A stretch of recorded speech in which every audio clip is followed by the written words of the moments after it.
To many, sleep is something that just comes and goes, a part of life so ingrained and natural, it just fades into the background, never noticed, never missed. For those who can't find it, however, it's something almost like a wound, an absence of something inside you, a hole that gnaws until the discomfort fades into the back of your mind, whichever extreme you swing to. The point is that sleep, or lack of it, still remains behind our eyes, deep in the mind, always present but never closely examined. You don't stop your workday to ponder how exactly it is you breathe, do you? I'd hope not. You might be crazy or bored, but the fact that you're alive means you breathe. Isn't that creepy? How your body works without your consent like that. That may seem a bit paranoid of me, distrusting something like your own body, but believe me, my own paranoia once went much, much deeper than this. There are things closer to home, deeper, and much more sadistic and powerful, at least when your body fails you, or rebels in its slow-moving but terrible fashion. There are signs, a lump under the arm, a bloody splatter in your hand when you sneeze. It's hard to miss something like that when your heart is twisting in your chest. But what happens when the signs are clear to everyone except for you? What if the fact that you're broken makes it impossible to see what's wrong with you?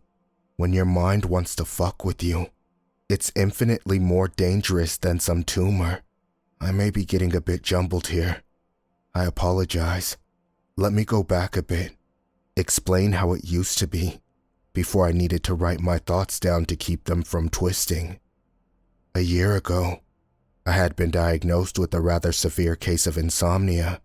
I don't just mean I found it hard to get to sleep. I could go days at a time without so much as nodding off. When I did sleep, it was a short affair, and oddly, I remembered nothing prior to, during, or after the 4 or so hour escape from wakefulness. Well, that's not entirely true. I do remember flashes of images, brief sensations, all tiny pieces that didn't add up to anything when I put them together, and were even less telling on their own. It was like a scene in my memory just was simply torn away, and the motion had rendered the edges ragged, and leaving only the most inconsequential scraps of half-thoughts and beginnings of feelings. One minute, I was riding my bike home from the store. The next I was shaving, and it was dark. My unpacking of groceries, getting settled in bed, and waking up and showering were all missing. I don't have a bad memory. It's not photogenic, but it's not exactly normal for me to lose hours out of my day. Finally, I saw a doctor, and after a lot of waiting, and an even harder time of trying to make myself sound sane, a shrink finally gave me a curious shrug. It seems I'd stumped him. In his professional opinion, there was nothing wrong with me. Well, nothing that made sense at least. There was no apparent reason for me to randomly be blacking out like this, but, he noted cautiously, there were signs of something else. Post-traumatic stress syndrome. He repeated himself, for both our sakes, and we were equally confused over this. PTSD sounded crazy, right? Nothing has happened to me that's kicked my brain into a closet, right? Maybe something could have happened while I was out, but that didn't explain how I got these blackouts in the first place. Almost as confusing, I seemed in good health. Apparently, I was some kind of mutant who didn't require sleep to stay on my feet. The shrink didn't believe me when I told him I'd been awake for 113 hours. If he hadn't have noted the surface symptoms of PTSD, I'm not sure he would have taken me seriously. He assured me that I didn't have any kind of traumatic stress disorder, and that it must be something else. Impossible to tell like this. I'd need to see a specialist to get the answers. And so, I was scheduled in to see someone else. In the meantime, he advised I keep a diary of my sleeping patterns, and wrote me a prescription for some heavy-duty sleeping pills. And that's how it started. Innocently enough, I was relieved that answers were coming, slowly. But then, something strange happened. On my way to the chemist, I was about to cross the threshold when something suddenly kept my feet in place. You know that sensation when you realize there's a massive drop in front of you and you were about to blindly step into empty air? It was like that. The aisles of the store extended a moment, and my mind locked up with a sudden caution. By the time I noticed the employee speaking to me, the prescription had been crushed in my shaking, sweaty hand, and I had been staring into the store like I had just seen something terrible. I shook the cobwebs from my mind and smiled at the woman, now feeling thoroughly embarrassed. She mercifully brushed the incident aside and walked me to the counter.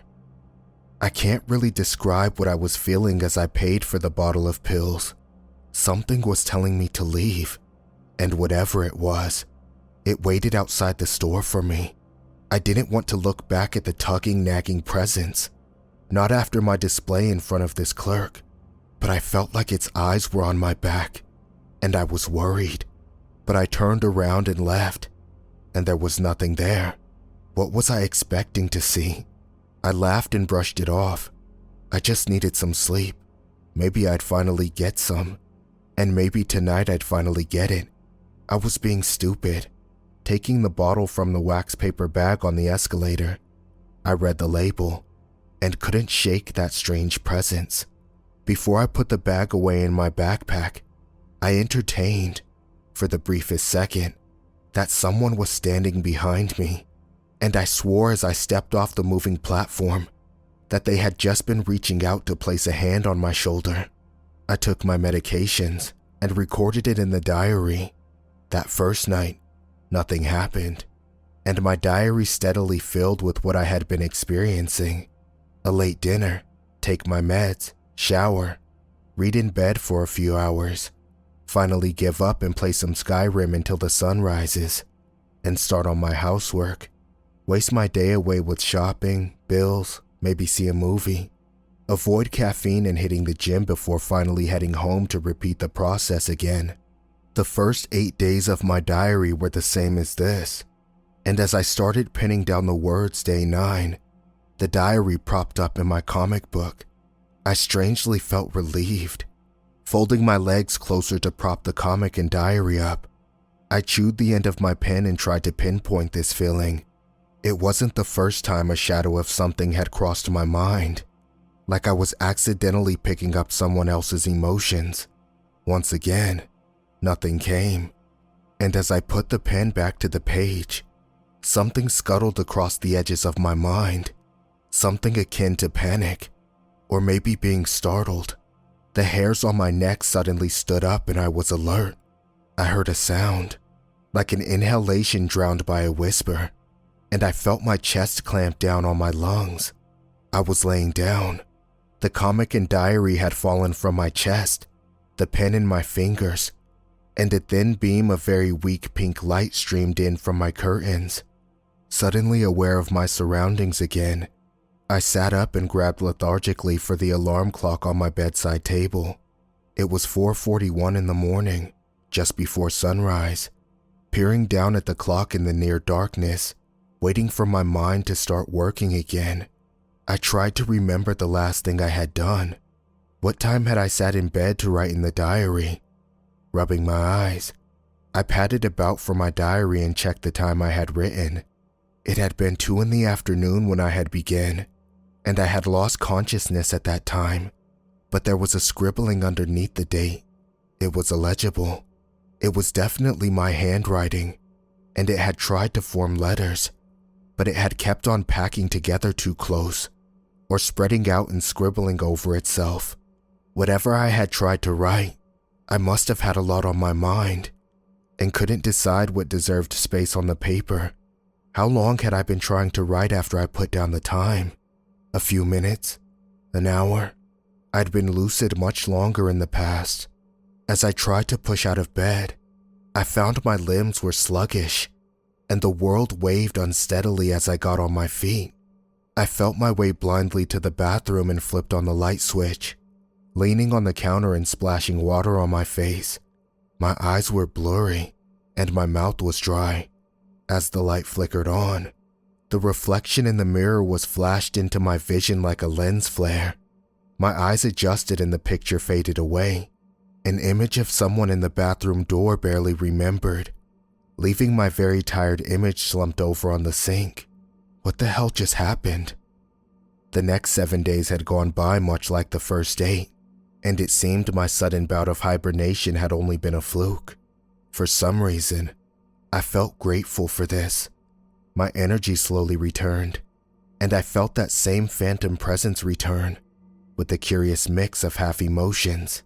It was the same caution from the storefront, but just after my sleep, it had been frantic, impotent, like it was frightened and worried, but could do nothing.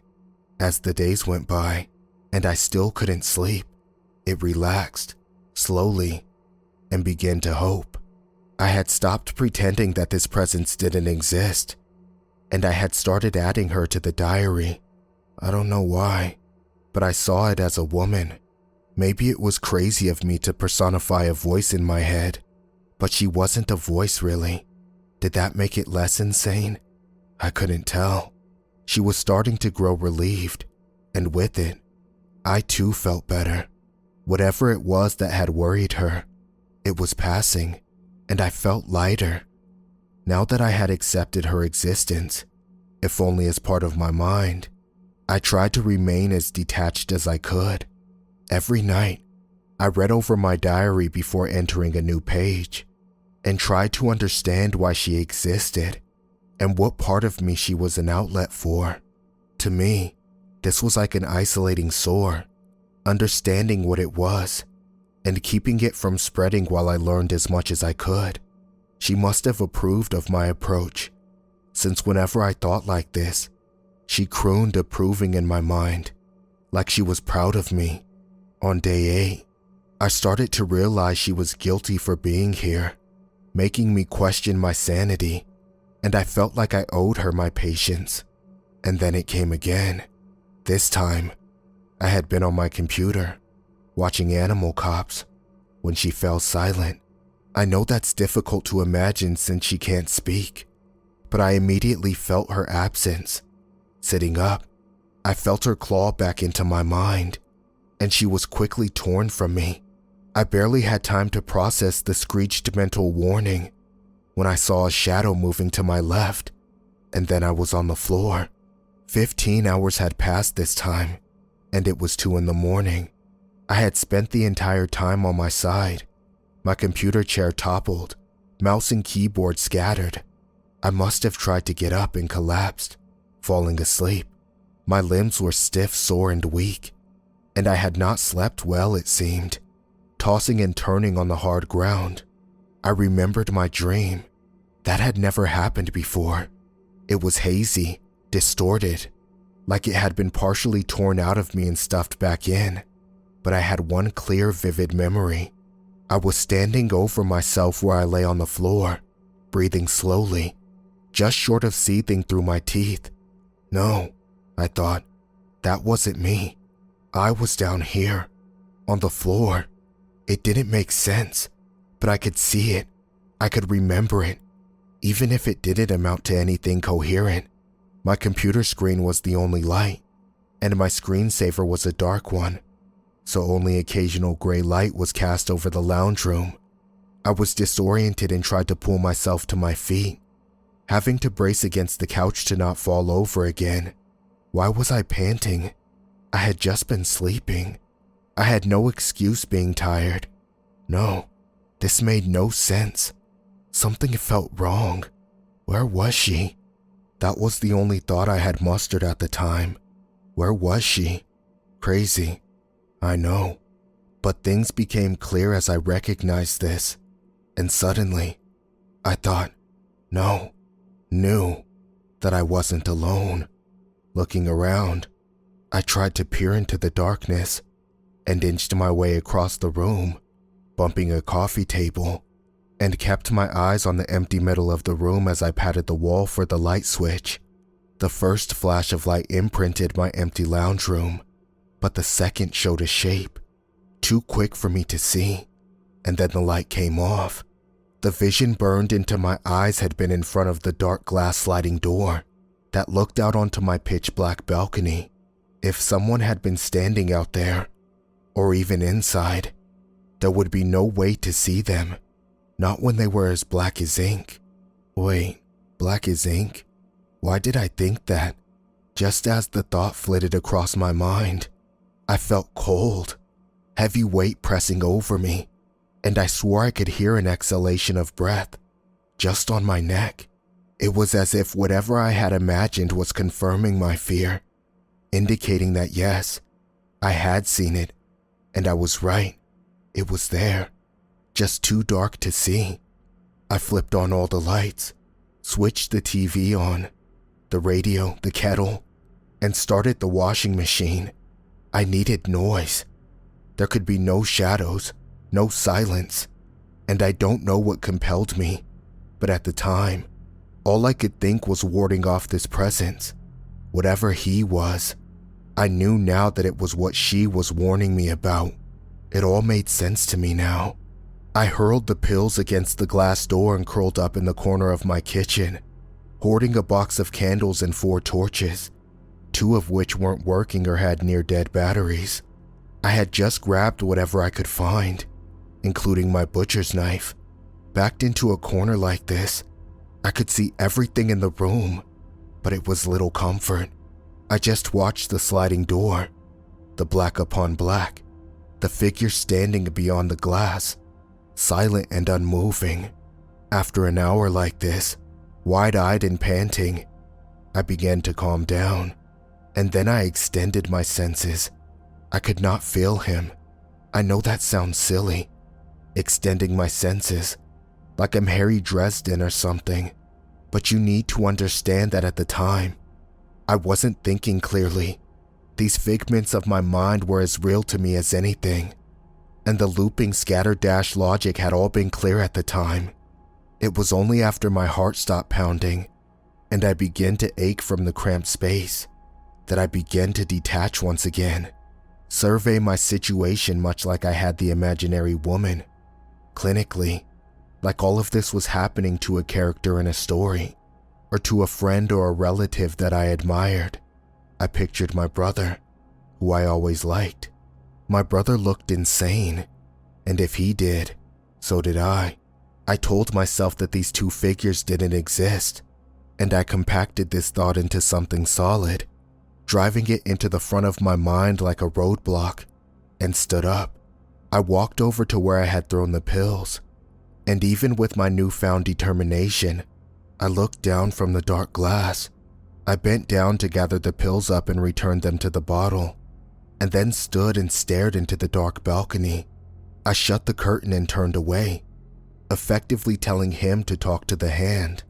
I busied myself with cleaning, taking my chaotic, messy apartment and returning it to order, imagining it was my mind. And I did feel slightly better, but I was visited by my neighbor from downstairs at around 7 in the morning. I was pretty embarrassed and apologized, but I felt a little reclusive after this, and so I didn't go outside anymore. I ate sparingly because I didn't want to have to buy food, and I had stopped calling friends and going to the gym. I had also stopped taking the pills and neglected to write in my diary. For some reason, I dreaded opening it. What would I find? I don't know, but I wasn't ready. Even if this was just another facet of my growing insanity, it was one I simply couldn't shut the curtain on. I threw the diary in my closet. I never questioned why I kept getting fresh ink on my fingertips. After several days of no sleep and not seeing the outside, I finally decided to go to the gym.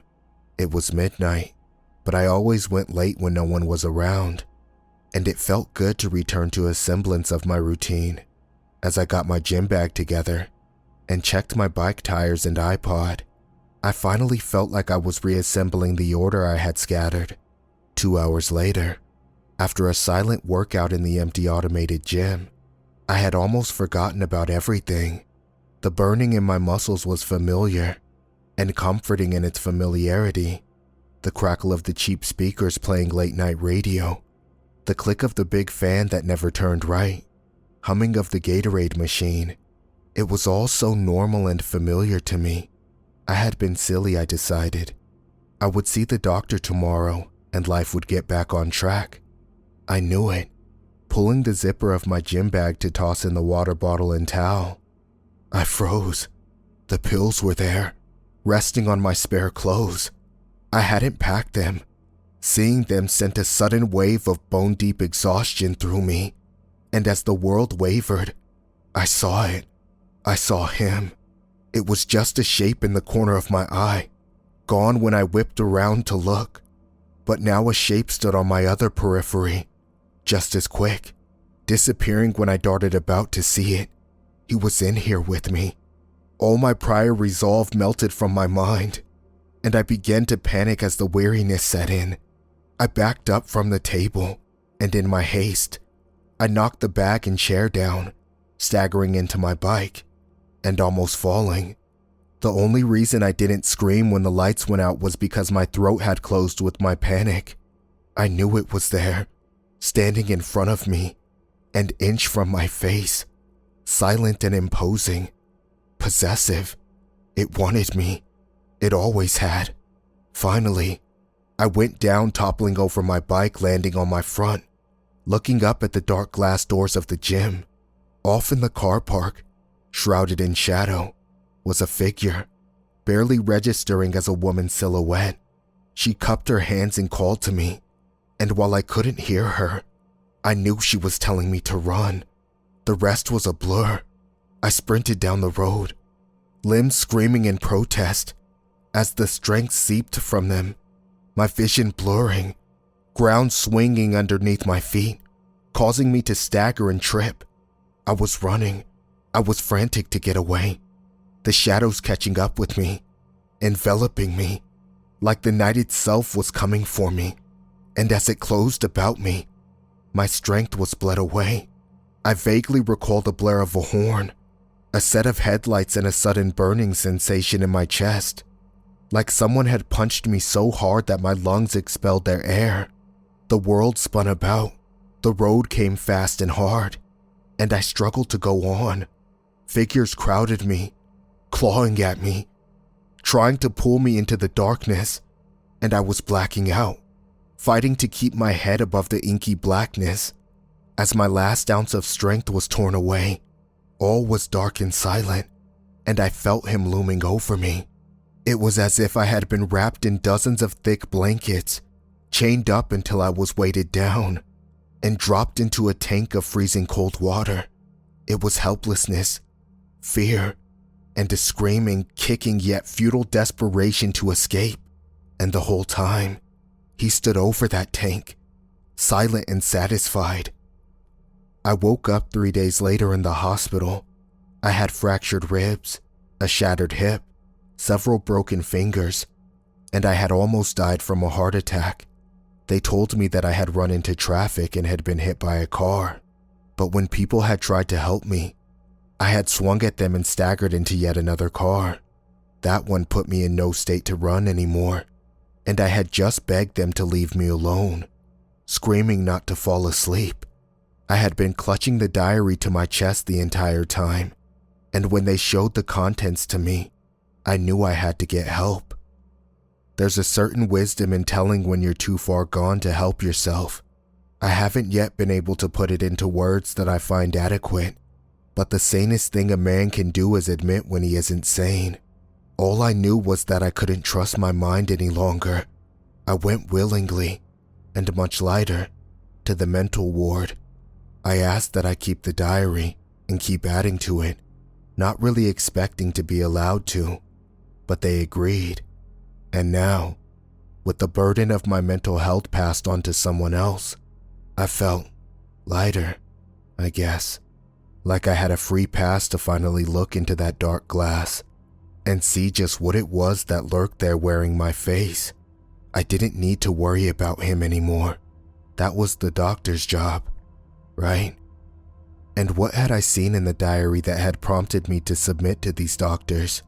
Each instance of her had been scribbled with such force the pages had ripped in places, rabid crisscrosses that clawed her out of the account, tearing her away, and in some places, tentative writings that had appeared next to these mad scratches, too light and thin to read, and as the pages went on, they became fewer and smaller, fainter, like the hand that had wrote them became weaker. Each page was more dominated by the scribblings, until finally, a full black page, ripped and bleeding over into the next page, so that it was smudged, smeared and torn. On this page, I had drawn 3 figures, all crude, standing in a line. I had drawn so hard that they had been partially imprinted onto the following page. This continued for dozens of pages, each faded copy added to, elaborated on, until the figure on the left grew twisted and deformed, and the one on the right shrank and weakened, and the middle figure had simply curled up and cowered. I had used my palm and thumb to mash the wet ink, warping the pictures so that they swirled inward, becoming less and less coherent, just a warped spiral. And on the final page, this spiral became a face, and this face looms over me as I write this. Whether he is real or not, I can't escape him, and I don't know if anyone can help me. He watches the words form on the pages, and he approves. I'm glad he likes it. Maybe he'll let me wake up if I please him. He wants me to tell you that I might not, though. He says you can't help me. The nurse is coming with my pills. Please don't let me sleep long. Please wake me up. Please.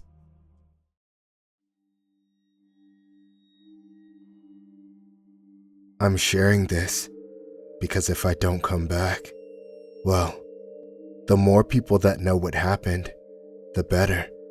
Maybe then, someone will finally believe us. Every year since our college graduation, my best friend Liz and I would go on vacation together and visit a new city. As we were planning the trip for late summer 2021, she got an email saying she'd earned a free week-long stay at a hotel. She tends to travel a lot for business, so it's not unusual for her to get a free night every now and then. One of the locations she could redeem it at was somewhere we hadn't been before, and it looked ritzy. It sounded perfect. As soon as we walked into the lobby, though, something felt off. I don't know how to explain it, other than it had weird vibes. It looked like an old building that had been recently renovated, but the bright colors, lights, paintings, it felt like someone just slapped a thin, cheery veneer over decades worth of caked-on misery. The air just felt heavy. Liz didn't seem to notice it. At least, not at first. The guy at the check-in desk stared at us for a while, before muttering that he needed to talk to his manager. We were a bit worried that we were about to hear that the email she received had been a scam, but to our relief, he came back with a grin and said they'd upgraded our room. The city skyline and faint mountains in the distance that we could see from our window won me over. That first day was fine. But when I woke up the next morning, Liz was sitting motionless on her bed, her back to me. Liz? I repeated her name several times, before finally walking over to tap her on the shoulder. Hey. She finally turned to me, spoke quietly, as if someone else might be listening. Did you hear it last night? I shook my head. Oh. She looked embarrassed for a moment, like she was unsure if she should continue.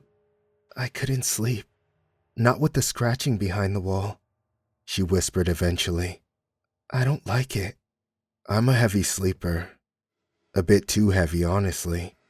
At home where it's just me, I have to set multiple alarms to make sure I wake up on time for work. And I've literally slept through a fire alarm once. Luckily, it was a false alarm. Liz was the opposite. Every little noise would wake her, so she always tended to have a rough first night or two. as she became accustomed to the new sounds of a place. I thought maybe after a couple of nights she'd get used to it, or chalk it up to the building settling, especially in such an old place. I offered to ask for a different room, but she was worried they'd charge us. She said just try and ignore it. The day before we were supposed to check out, though, she shook me awake. Her eyes were wide and frantic as she stood over me. She'd moved her nightstand aside and was pointing at a small door, 3 or so feet tall, that had been behind it. The door was old-looking, dark wood with an antique knob, and stood in contrast to everything else in the bright and modern-looking room. "Did you open it?" She looked at me like I was out of my mind for even asking her, and backed away as I approached it.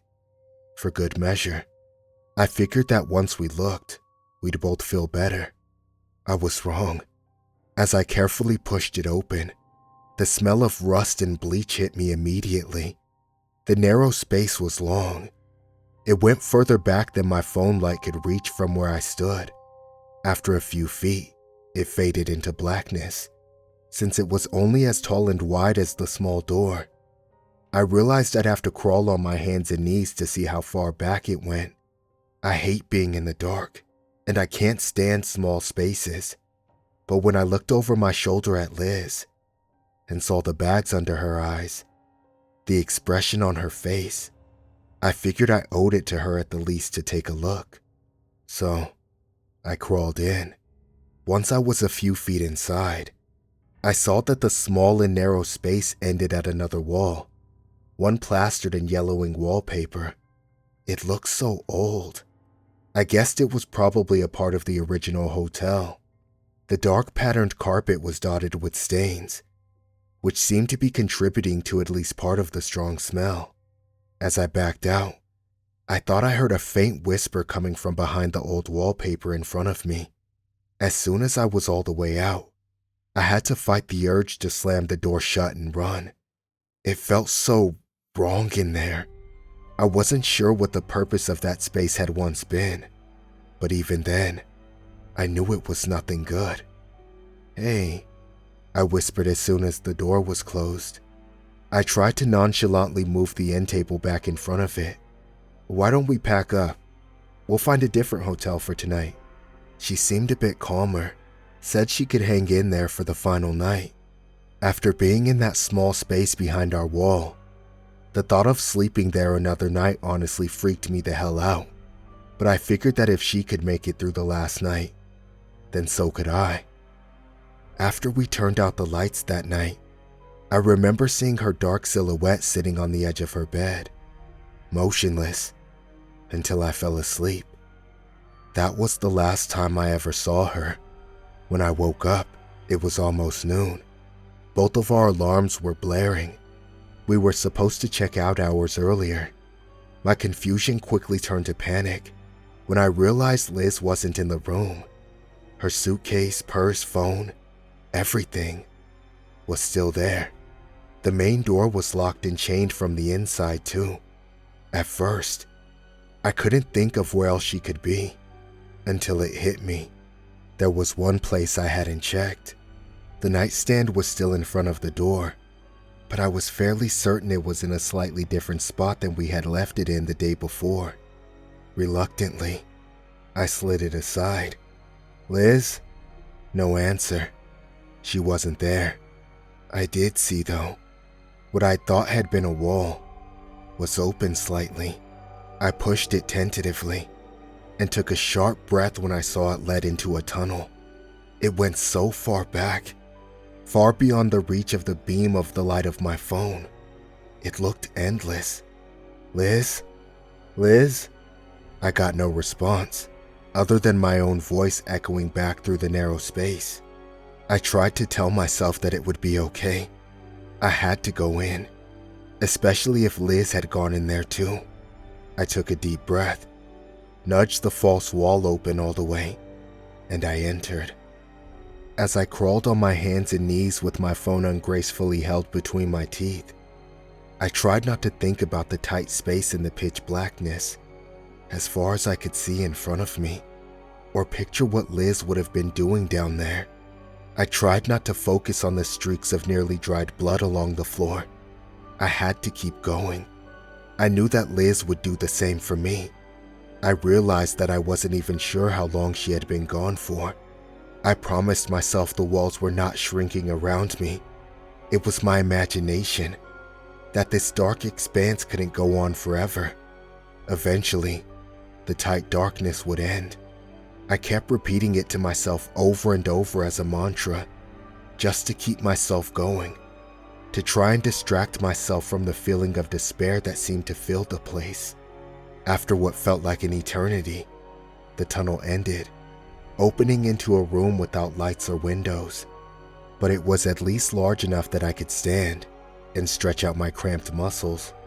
All I could make out was wall-to-wall dark, crumbling bricks, and a weak-looking set of stairs that led above and below. It was so quiet there, so eerie.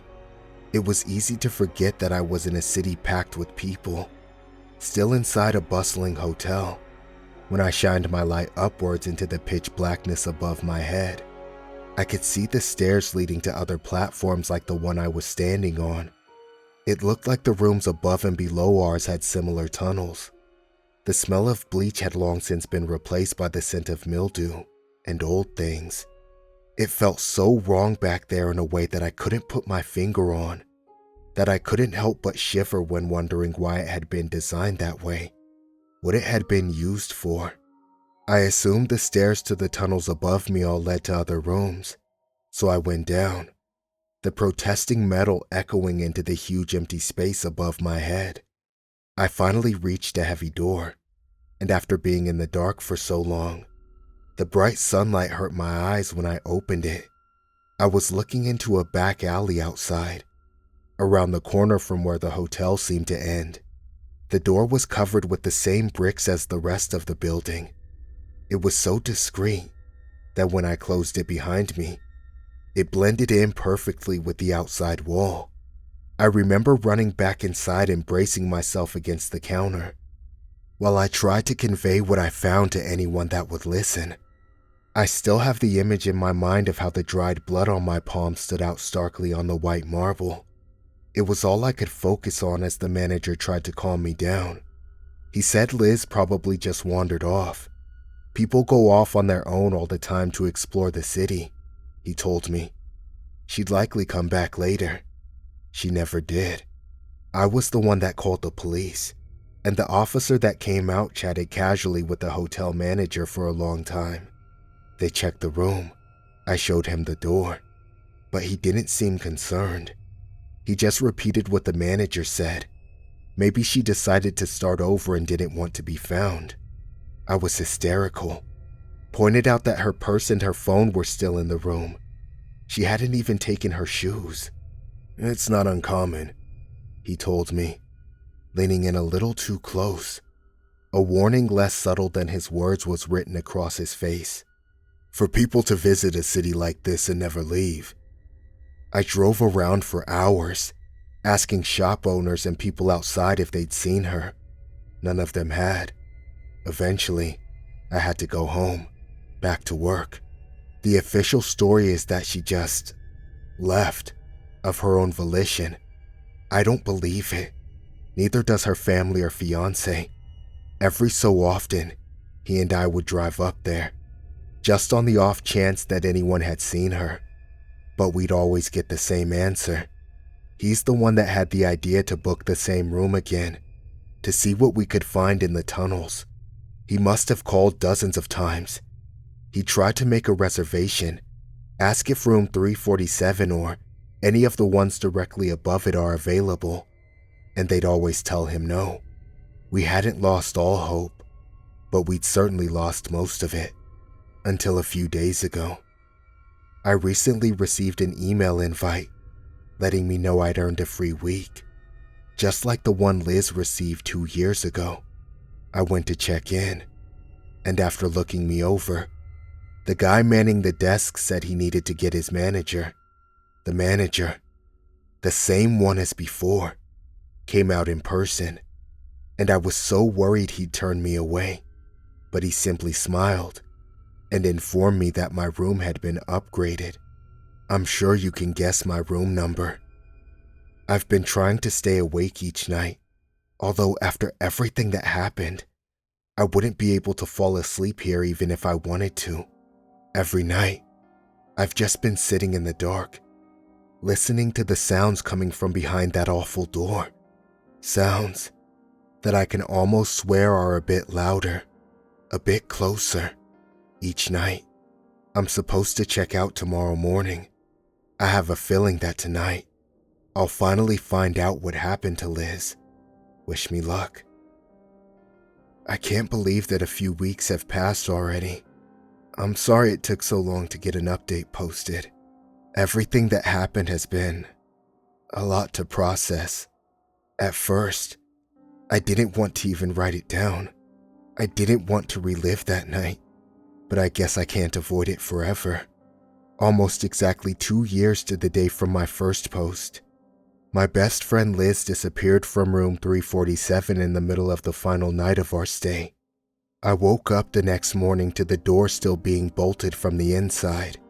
She had left everything behind. The only place she could have gone was through the dark, narrow space behind the small door and false wall leading from our room.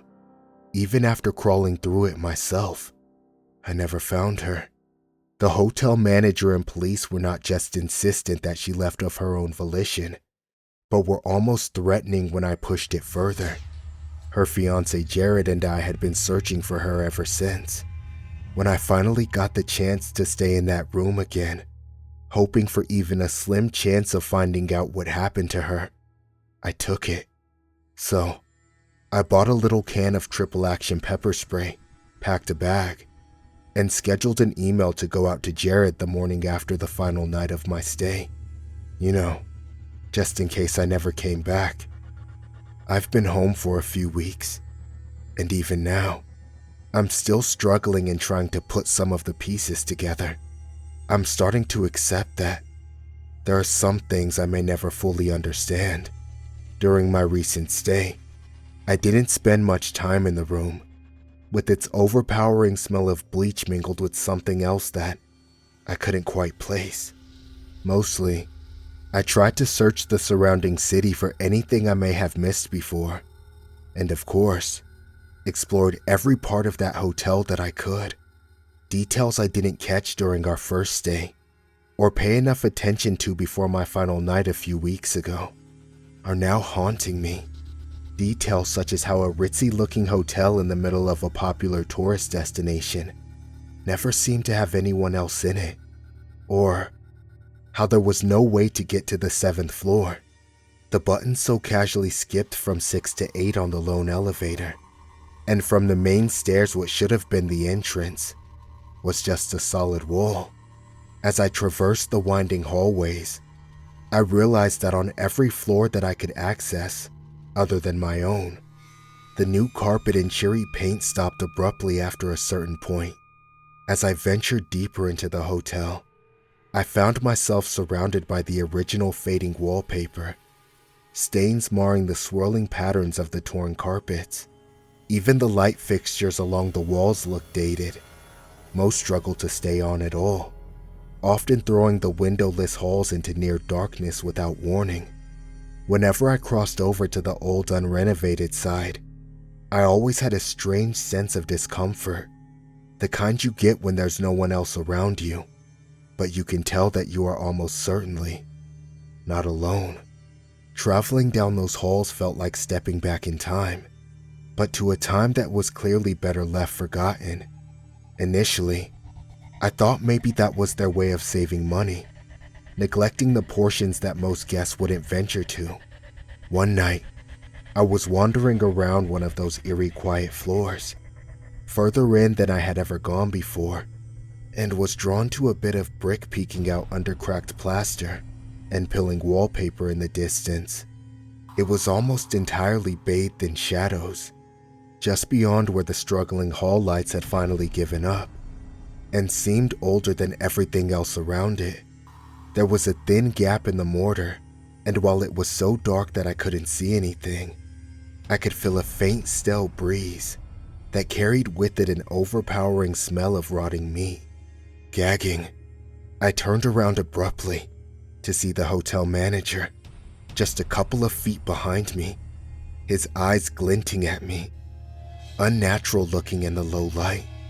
I pushed past him without incident, but I couldn't help but wonder if there had been other times he'd silently followed me down the dimly lit hallways without me noticing. After that, I made more of an effort to avoid him and his predatory smile.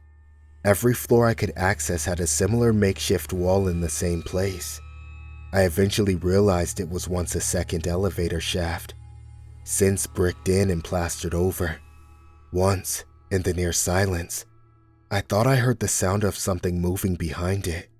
It's probably easier to seal it off than fix it, I told myself at the time. I preferred that explanation, rather than to acknowledge my distinct feeling that there was something, not someone, something, back there that I had no desire to meet. Eventually, I reached the final night of my stay, no closer to finding out what happened to her. The only thing I could think to do was to try and recreate what I believed may have happened to her that night. As I prepared for bed, I shoved my phone in my pajama pocket and grabbed a little can of pepper spray. My grand plan at that point was to pretend to be asleep and see if anyone came for me that night. If they did, I'd hit them with the pepper spray and try to get a photo of them. It may not have been the best idea, but I knew it would be the last chance I'd ever get to find out what happened to her. After glancing nervously at my small can of pepper spray, I grabbed the Swiss Army knife off my keychain and shoved it into my other pocket for good measure. I began to wonder, as I stared up at the ceiling that night, in the exact same room she'd disappeared from 2 years earlier, if they invited me there specifically for nothing to happen. I'd been telling anyone that would listen for years all about Liz's disappearance, about the narrow dark space in our room I'd crawled through. Jared had been doing the same, like I had said it in my last post. He'd been trying to book that same room for years with no luck. What better way to further discount our concerns than for me to have a perfectly normal stay? Of course, nothing would happen, I realized, disappointed. Although, with the tiniest bit of gut-tinged relief mixed in. My thoughts were interrupted by the sound of furniture moving across the carpet. All the confidence and determination I'd felt in the daylight was gone in an instant. Never was I more aware that I was just one person alone in that awful place, armed with a phone, less than an ounce of pepper spray, and a tiny keychain knife. As in that moment, where I wondered if someone would try and pull me out of the bed and drag me into the dark. Maybe it would be easy enough to make me disappear inconspicuously. After all, they had my credit card information. What was stopping them from using it a few towns over and throwing all my luggage in some ditch? As I heard the old hinges of the small door protest, a flurry of jumbled thoughts went through my head. As I clutched my little canister to my chest, I had always assumed Liz to be alive and that someone took her out of the room and into the tunnel. But what if she hadn't been? What if they killed her? And they did it right here. There had been blood in the small crawl space. Enough had soaked into the carpet that it was still wet by the time I went looking for her. I was in the room with her physically that night, but I'm such a heavy sleeper that she may as well have been alone. Another sharp pang of guilt crept in to mingle with the terror. After a moment, I heard what sounded like raspy, strained breaths, the sound filling the otherwise silent room. It grew louder as whoever, whatever it was, emerged and began to head towards me. And then, only a few feet away, they stopped. I was so worried that if they knew I was awake, they'd leave before I could find out what happened. I tried to keep my eyes squeezed shut and hope that they'd just get a bit closer to make sure they'd be in range of the spray, since I'd probably only have one chance at this. The waiting in those long moments, though, as I wondered who or what was in the room with me, I finally couldn't take it. My eyes shot open. I don't know what I thought I'd see looming over me in the darkness. A stranger? A monster? But I know who I did not expect to see. Liz. She was barefoot, illuminated in the faint moonlight shining through the open sliver between the curtains. It was dark, her face mostly obscured in the shadows, and contorted slightly as if with a strange little smile. But I could tell it was her. I could feel it. I gasped, and she seemed almost as startled as I was, because she took off running. I had barely stumbled out of bed by the time she had already ducked through the door, past the false wall, and was crawling through the dark passageway, faster than seemed humanly possible. I hissed her name, trying to get her to stop, but she just kept going. It did feel wrong to me, even then as I followed her. If she'd truly been okay all this time, why hadn't she left and contacted her fiancé, or family or friends? Why was she crawling around in the darkness behind the walls of this awful place, alone? But at the time, the only meaningful thought I could really focus on, overpowering in its insistence, was how I couldn't lose her again. While I was fumbling for my phone, I realized that Liz didn't have any source of light with her. She'd entered the tunnel the same way she'd left through it those years ago, in the pitch blackness. As I followed her, I realized what the smell had been in my room. That mixed with the bleach had been almost too faint to detect. But there in that tight space, just feet behind her, I recognized it. Earthiness. Death. I knew something was wrong, but we're so close to the exit, and I was too focused on getting her out of there. Walking out of that door and never coming back. Not for my purse, my shoes, anything. Because I had a very strong suspicion that if I did, we would never leave that hotel again. As we reached the end and stepped out of the cramped space and into the familiar back room, I nearly cried in relief. We were only 2 flights of stairs above the exit. We were actually going to make it out, both of us. But she didn't go down. She started to go up. Liz! Liz! I pleaded for her to come back. Told her I knew where the exit was. But she continued on as if she hadn't heard me. I pulled at her in desperation. She shook me off with strength I didn't know she possessed. Realizing she wasn't going to stop, I reluctantly followed, thinking she must have known something I didn't. A better way out. It was the only thing that made sense to me. She'd slowed her pace to allow me to catch up. She was no longer fleeing. She was leading. I'd been occasionally pausing to shine my flashlight down below us, deep-seated fear growing as the exit became further and further away, and was eventually swallowed up by the darkness entirely.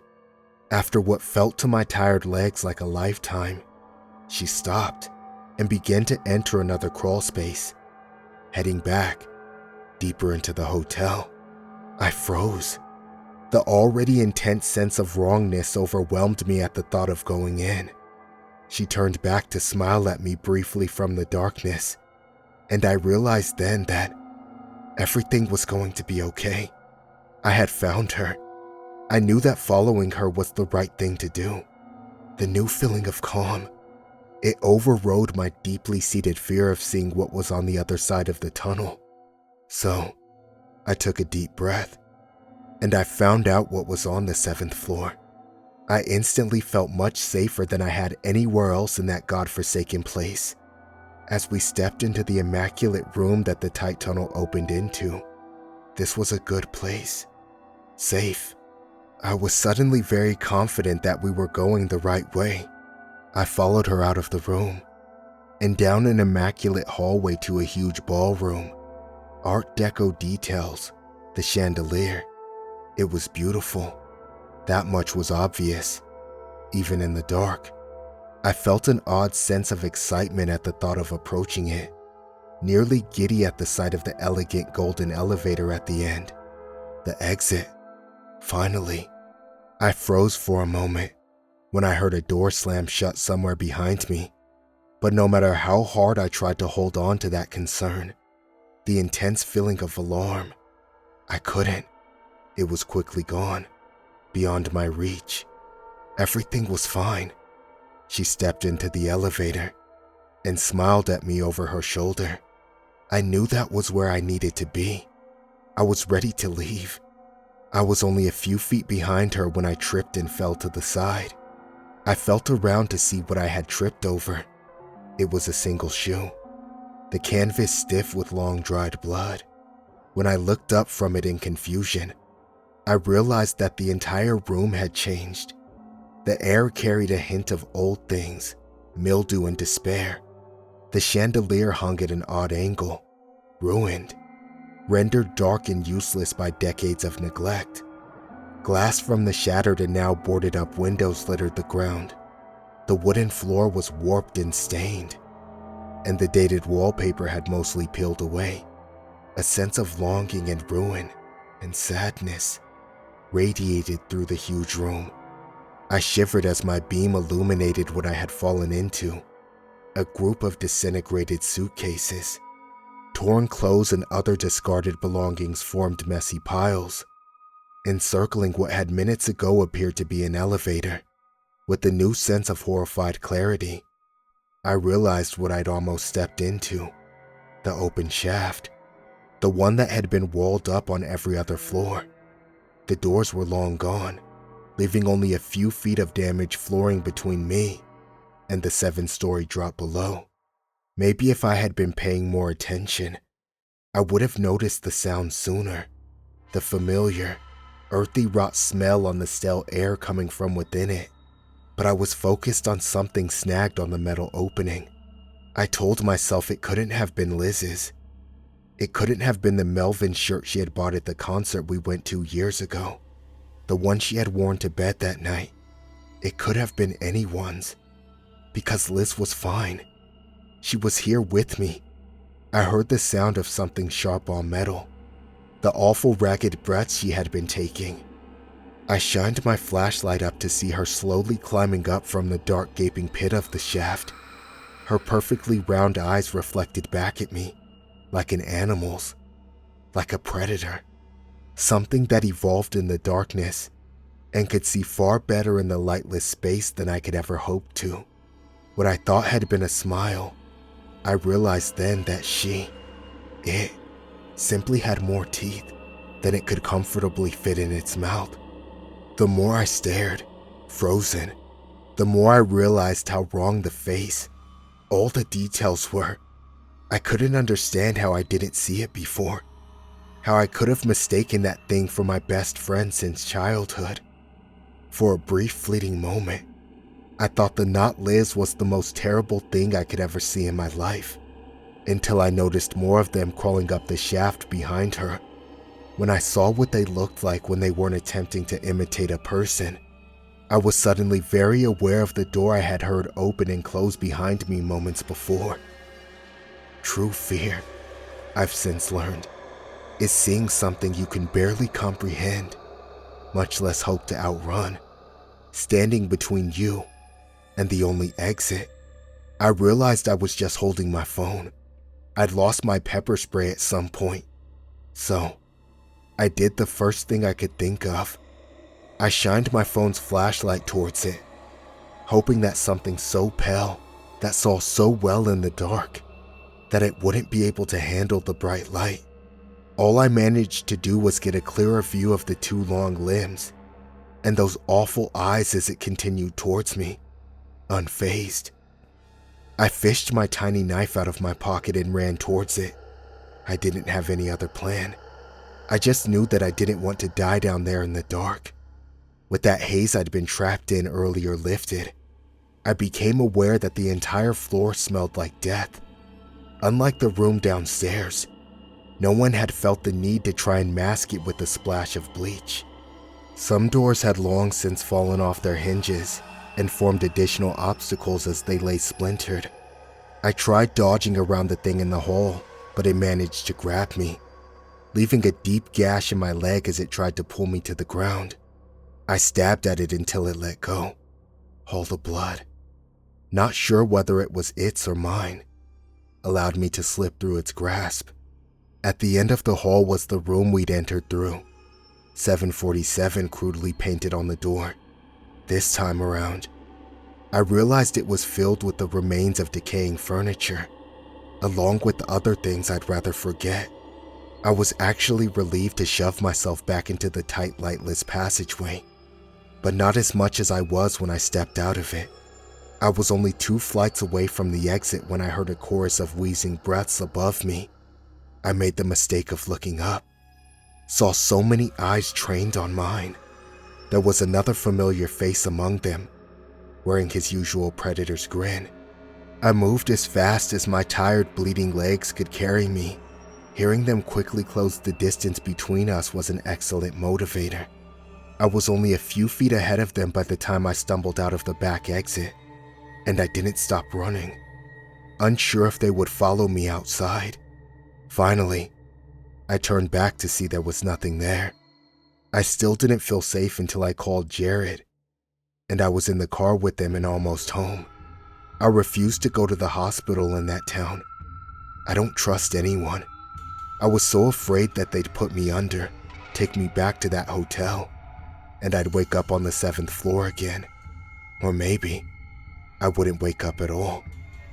So, yes, I did make it home, but I wish I had a happier update to give. I still wonder who Liz must have seen in our room that night, who she would have followed so blindly.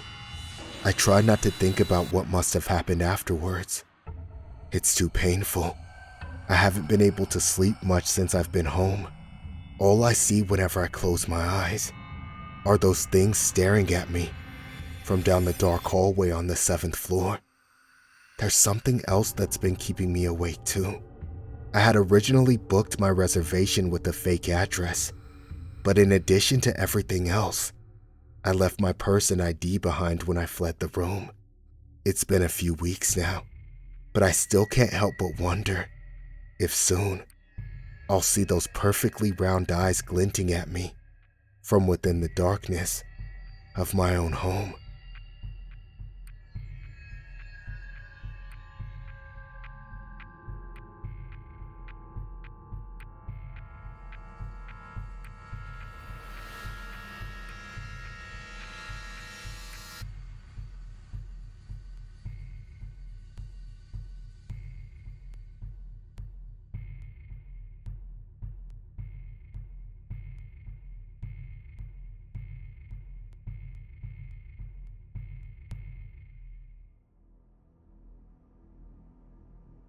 "You fucking creep," she screamed. I just sat there, staring at the glass of water in front of me. I was used to this type of thing by now. Things always ended up like this. "You know how freaking long it'll take me to get back home?" "Yes." "Not even going to say anything? You play it all nice and smooth with that fake picture of yours. You're saying you're going to meet up with me, and now you don't even have the balls to speak up? You pathetic loser." She even grinned for a moment as she threw the insult at me. Another customer of the small diner got up. He was an older man. His attire screamed blue collar. Now, young lady. What's going on here?" "That freak over there pretended to be someone else. He called me all the way out here on a date. And God, how could I be so stupid?" His eyes wandered from her to me. They weren't compassionate anymore.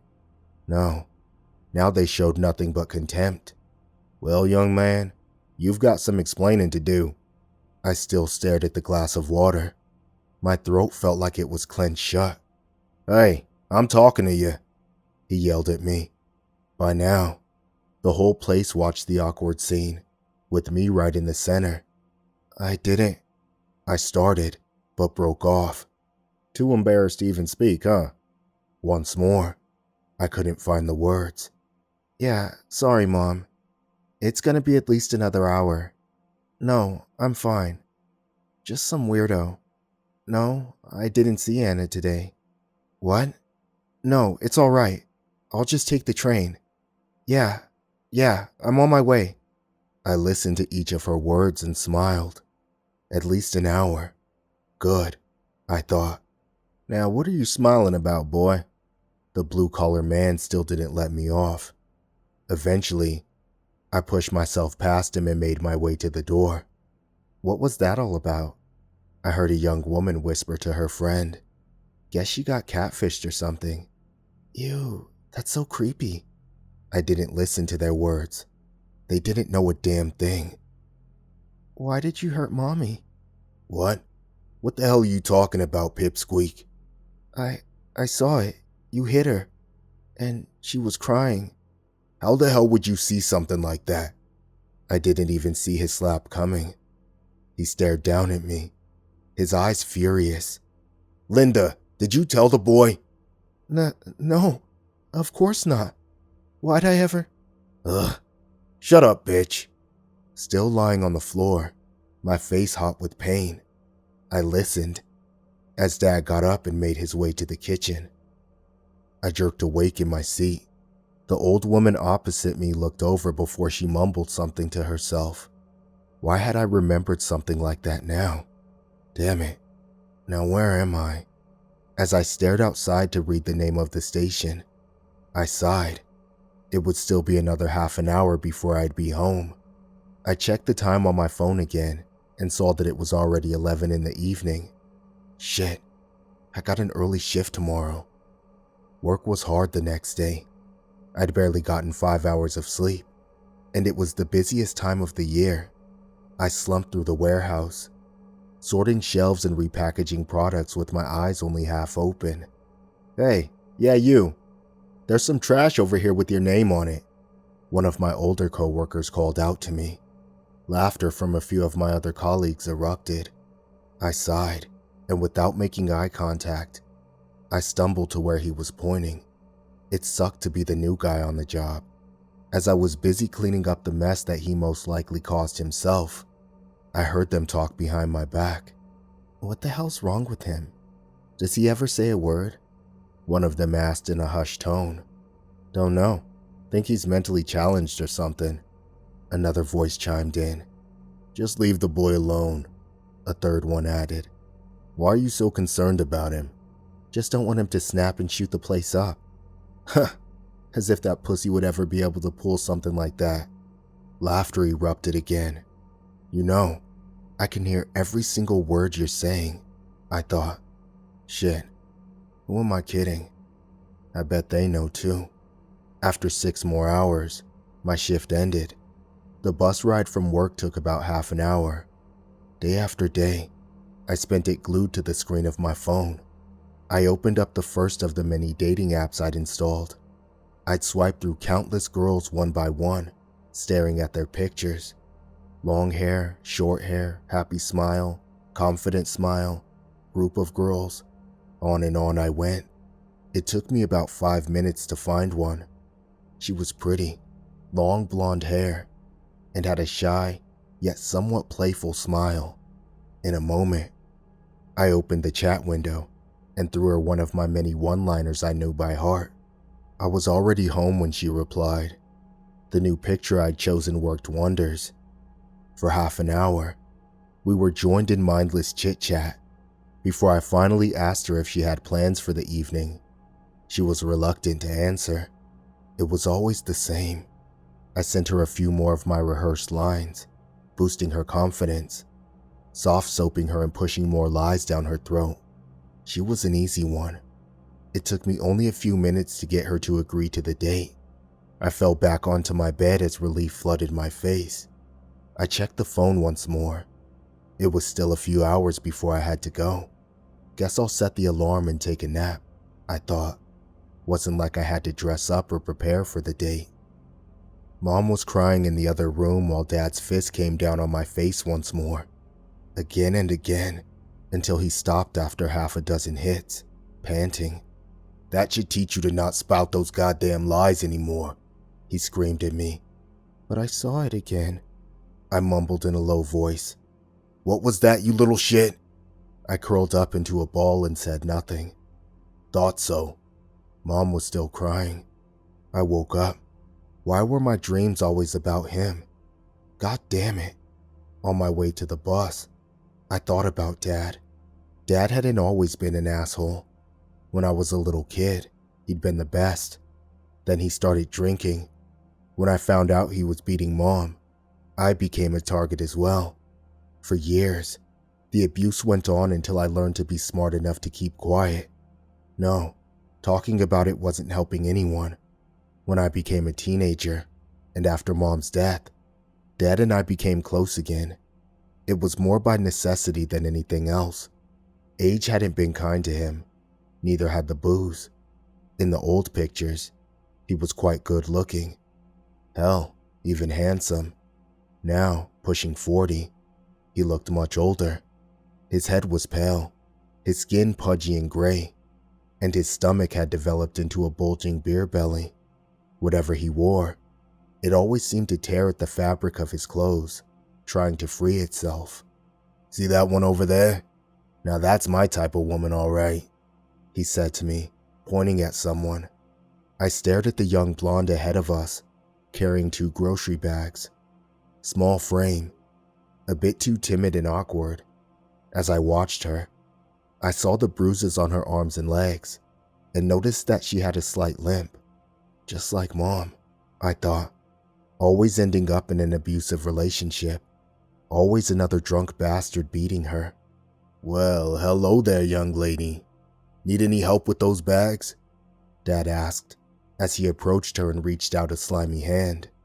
The woman stared at him, and I saw her face contort in a mixture of surprise and disgust. "No, I'm fine," she mumbled in a low tone. "Now come on, don't be like that, babe. Why don't you just let me help you with those, Without waiting for an answer, he tried to take one of the bags from her. As he did, I saw him put his slimy hand on her back. It's all right. Now, modesty don't do you any good," he continued, and I saw his hand move downward. "Dad," I called out to him, putting my hand on his shoulder. "It's late. Let's get home. I'm starving." In a moment, the lady tore her bag free from him and hurried down the road as far as she could. "Damn it. What the hell are you doing, idiot?" Another slap in the face. "Man, I was so close to getting some," he cursed. He'd always been this way, not wasting any chance, trying to get his way with women. His behavior was rude, and at sometimes downright violent. I didn't cry when they buried him in an early grave a few years later. Once I entered the bus, I had another half hour ahead of me. I sent my newest date another message. I didn't like emoticons. Hell, I detested them. Yet I made sure to sprinkle my messages with some. Somehow, people seemed to enjoy them. That day, I'd chosen a small bar. I told her it was a secret tip, but all I cared about was the distance. The moment I arrived, I chose a seat by the window. I always arrived early to keep a watch and see if they actually came. Bus after bus arrived, and finally, a bouncy, beaming blonde exited. She looked around for a moment before she typed something into her phone. Only a second later, mine vibrated. "I'm here. You already there?" "Yeah, window seat, back row." I saw her enter, saw her look around. The place was half empty. Her eyes noticed me. At first, she looked away, but then her eyes focused on me again. "I don't see you." "Yes, you do." I lifted my face and gave her an awkward smile before I looked away again. It wasn't long before I heard the click-clack sound of her heels as she approached me. When I looked up again, the smile on her face had vanished. "Who are you?" "I'm Damien," I mumbled. "What the hell? No, that can't be. Your picture, I mean." She toyed around with her phone, and after a short while, she held it to my face. "That's not you, is it?" I said nothing. Instead, I kept my head low. The few other guests were already staring at me. "Hey, say something. Is this a freaking joke?" The rest of the evening played out like the last one. As I stumbled out of the bar, I looked at her picture once more and smiled. In my mind, I saw her sitting on the bus, fuming, hurrying home and falling asleep, still angry about the whole thing. I smiled again. Work was slow the next day, allowing me to steal away every once in a while. For a few minutes at a time, I scanned profiles. I noticed her instantly. Short brown hair, cheeky smile, tank top. We hit things off well enough, but she was a tough one. She was cheeky, all right, calling out my lines and bluffs one after another. Still, the picture I used did the trick, and she agreed to meet up with me. The rest of the shift passed quietly. A few of my coworkers noticed my happy expression, which prompted a few more insults. I couldn't care less. Once I arrived at the small restaurant I'd chosen, I decided on a window seat as I always did. The waiter came again and again. By the third time, he got pushy, but I ignored him. Instead, I scanned the street, but there was still nothing. I took out my phone and sent her yet another quick message. "Hey, where are you?" "Sorry, Romeo. Went out with a few friends after all." I stared at my phone with a deep frown. Shit, she wasn't coming, was she? I cursed to myself. "Where are you going?" "Timbers, it's great. Why don't you come by later?" I opened up Google Maps in an instant. Timbers, a bar in the freaking center of town. "Are you ready to order yet?" The waiter asked again in a strained voice. "Sir?" Fuck. I cursed once more. It was going to be one of those nights. "Sir, if you don't plan on ordering anything, then..." Without even looking at him, I got up and left. Once I stood in the open street, I opened the app once more, staring at her picture. I was antsy when I entered the bus again. I couldn't let it end like that. This was not how things were supposed to go. It took the bus almost half an hour before it arrived at the city center. The entire time I was nervous, shifting in my seat. Every once in a while, I stared at her picture, taking in as much as I could about her. Before the bus had even rumbled to a stop, I was at the door, hitting the stop button. Now where the hell is it? I hurried down the street into the direction Google Maps told me, but there were too many damn clubs and bars around. Then I saw it. The bright neon sign of the small bar named Timbers was only 100 meters ahead of me. I was in a minute later. The bouncer eyed me for a moment before he shrugged. My eyes wandered over the guests. Shit, it was way too damn late already. Would she even still be here? To make things worse, the place was packed. I shuffled through the guests and earned a few angry stares from people, but I went on. Finally, my eyes grew wide. Short brown hair, cheeky smile, and a tank top like the one in the picture. When I saw the guy sitting next to her, his arm around her shoulder, I frowned. I pushed my way back to the bar and ordered myself the cheapest drink they had. When I made my way back toward them, I watched him as he whispered in her ear. I saw how he rubbed her upper arm and inched in closer. She giggled, yet when he tried to kiss her, she turned away and whispered something in his ear. She was cheeky. The guy, however, grinned. And when I saw that, rage exploded in my mind. That smile, that damn smile. That's when I knew. I stumbled forward, shaky and nervous, yet I didn't take my eyes off the guy.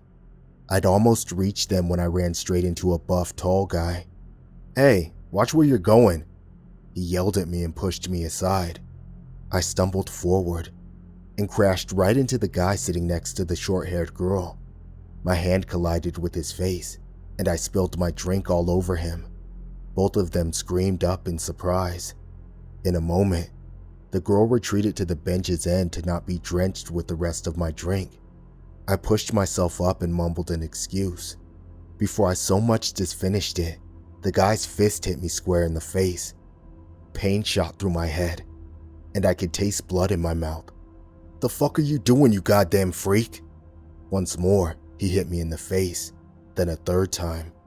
When I went down, he didn't leave off, kicking me again and again as he screamed obscenities at me. "I'm going to fucking kill you, you piece of shit." I grinned up at him. He tried to kick me one more time, but right at that moment, the bouncer tackled the guy. Another guest was there, kneeling by my side. "Hey, are you alright? You want me to call an ambulance?" I shook my head, and with a tremendous effort, I tried to get up. Then heavy hands heaved me upward, and I found myself face to face with the buff guy from before. "Shit, man, sorry about that," he said, clearly embarrassed about shoving me. "Didn't know that guy was a freaking psycho," he said and pointed at the guy taken away by the bouncer. Soon after, the barkeeper approached me, asking if I wanted him to call the police. I nodded. It didn't take them long to arrive, and with the help of the buff guy and the bouncer, we gave them a detailed description of the man. "You need us to take you to the hospital, sir?" one of the officers offered. I shook my head. "No," I mumbled.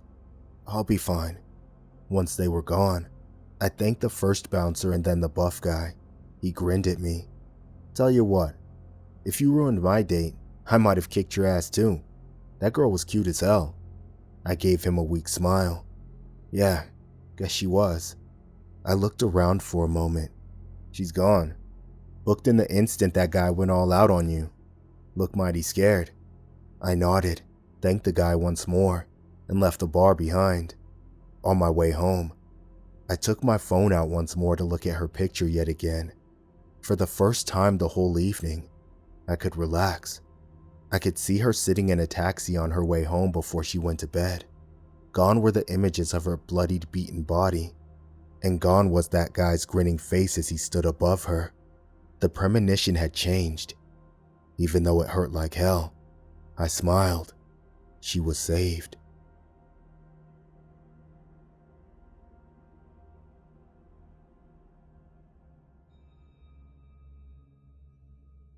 When my sister Shelby disappeared, even when they declared her dead, I knew she was still alive.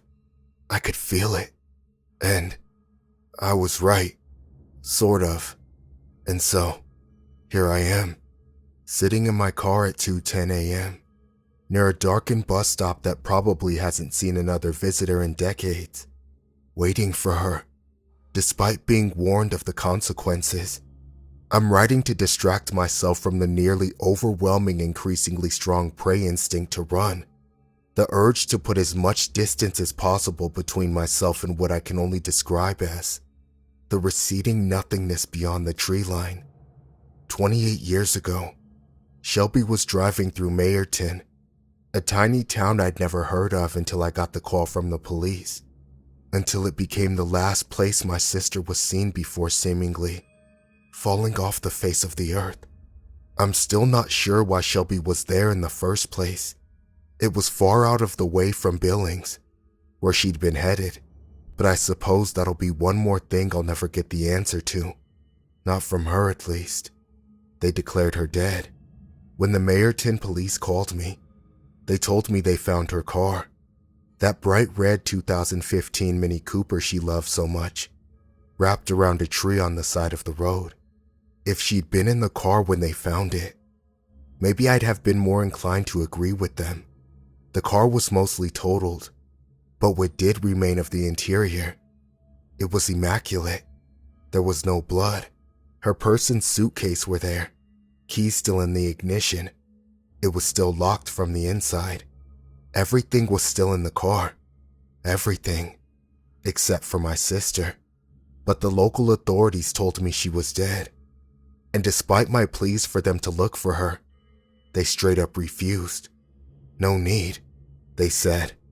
So, I knew it was on me to find her. I was running late on my first visit to Mayerton, a delayed flight and mix-up with my rental car. When I finally landed, I wasn't approaching the town until it was nearly 12 a.m. To top off an already bad situation, I was lost. My GPS told me to take exit 19C, but I couldn't find it. I'd taken several U-turns and looped back a few times, and each time grew more and more frustrated as I'd seen 19A, 19B, and then exit 20. It's not like 19C was recently closed either. The guardrails were perfect, seamless, and beyond the highway was nothing but trees and craggy rock. No, it was more like there wasn't an exit 19C. There never had been. And to further exacerbate my building anxiety, my GPS refused to provide me with an alternate route. As far as Google Maps was concerned, the only way into Mayerton was to take an exit that didn't exist. After 3 more loops around the highway, I finally gave up and stopped at a craggy motel, conveniently located off exit 19B. I asked the guy at the desk if he could suggest a way to get to town, since at that point, I had no clue how I was supposed to find Mayerton. He looked tired, and not merely 1 a.m. tired. No, he looked exhausted by life tired, and didn't even bother glancing up from the book he was reading when he dismissively told me, "It'll be back in the morning." "The exit?" I asked, sarcasm a thin veneer, as I tried masking my racked nerves and that I was on the verge of tears. "Or the town?" He just shrugged, non-committally. I lost it in that moment. Head in hands, I broke down sobbing on the dingy check-in desk of that seedy motel. He was kind enough to ask if I was okay, and I instantly found myself telling him everything. Why I was headed there, how unhelpful the authorities were, how I knew the only way I'd find her is if I went searching for her myself. After a brief silence, he quietly confided that he'd also lost someone. His fiancée had gone to Mayerton several years ago, and she too had disappeared. "Did they ever find her?" I asked it automatically, even though I was fairly sure I already knew the answer, based on the decades worth of misery etched into his face. So, it took me by surprise when he nodded. He stared off into space for the longest time, before he whispered, "I wish they hadn't." He introduced himself as Gary, and told me that my sister Shelby was gone, that nothing good could possibly come from me going to look for her. When he couldn't talk me into turning around and going back home, he offered me a room for the night. As he handed me the key, he reluctantly told me that 19C would be back at 2 a.m., but would be gone by 11 p.m. the next night. I knew he was messing with me, that no road would magically appear. I figured I'd try to get some sleep, and then drive to the next town over to see if someone else would help me. So, you can imagine my utter shock the next morning, when, sure enough, just like Gary had assured me, where before there had been a solid metal guardrail, there was an exit. I'd found 19C. The worn gravel and pilling paint of the off-ramp seemed to indicate a well-traveled road. So, I followed the winding one-lane road through the trees, and I was confused yet relieved when I found my way to Mayerton. That relief was short-lived. The police were somehow even more unhelpful in person, insisting Shelby was gone and I should go home. Move on. It didn't matter that she'd only been missing a couple of days. It didn't matter that there wasn't a body. I wasted hours at the station, changing nothing, convincing no one. The case was closed, they told me. As far as they were concerned, my sister was dead. Now, based on what I've learned, I almost wish she was. That would have been more merciful, a kindness, even. As I continued my own search for her, the longer I lingered, the more I realized that something was very, very wrong with the town of Mayerton. Every single house that wasn't already demolished sat abandoned, the structure slowly being reclaimed by overgrown lawns and encroaching woods. The sidewalks were empty of people, and I only saw 2 other cars on the road in all the hours I was there. The few businesses that remained open had only a handful of customers inside, and they were clearly not happy to see me there. Every single person I asked told me the same thing. It was eerie. how their responses were so similar, almost word for word as if rehearsed, that they'd never seen my sister before, that there was nothing for me in their town and I needed to leave. And then, what seemed like a genuine sadness, they were sorry for my loss. Eventually, 10:50 p.m. rolled around, and I'd still found nothing. The stores were all closed at 10 p.m. Even those traditionally open for 24 hours elsewhere were closed 10 p.m. to 3 a.m. I'd watched the town shut down, watched it empty of people. So, frustrated, I pulled into one of the many empty parking lots, and I stared at the shadowy expanse of trees where her car had been found.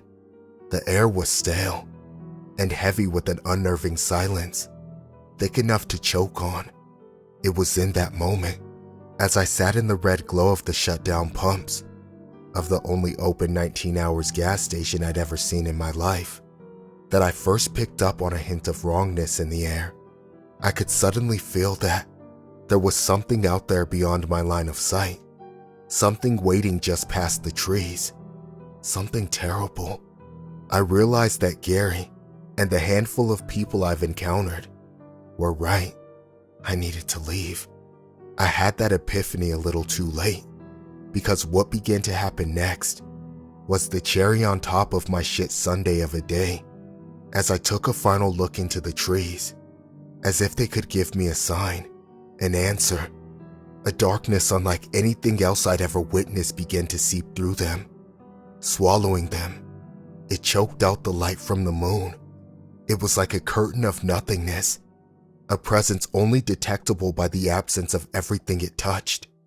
It carried with it a smell of burning meat, mingled with rotting fruit that suddenly flooded through my open windows.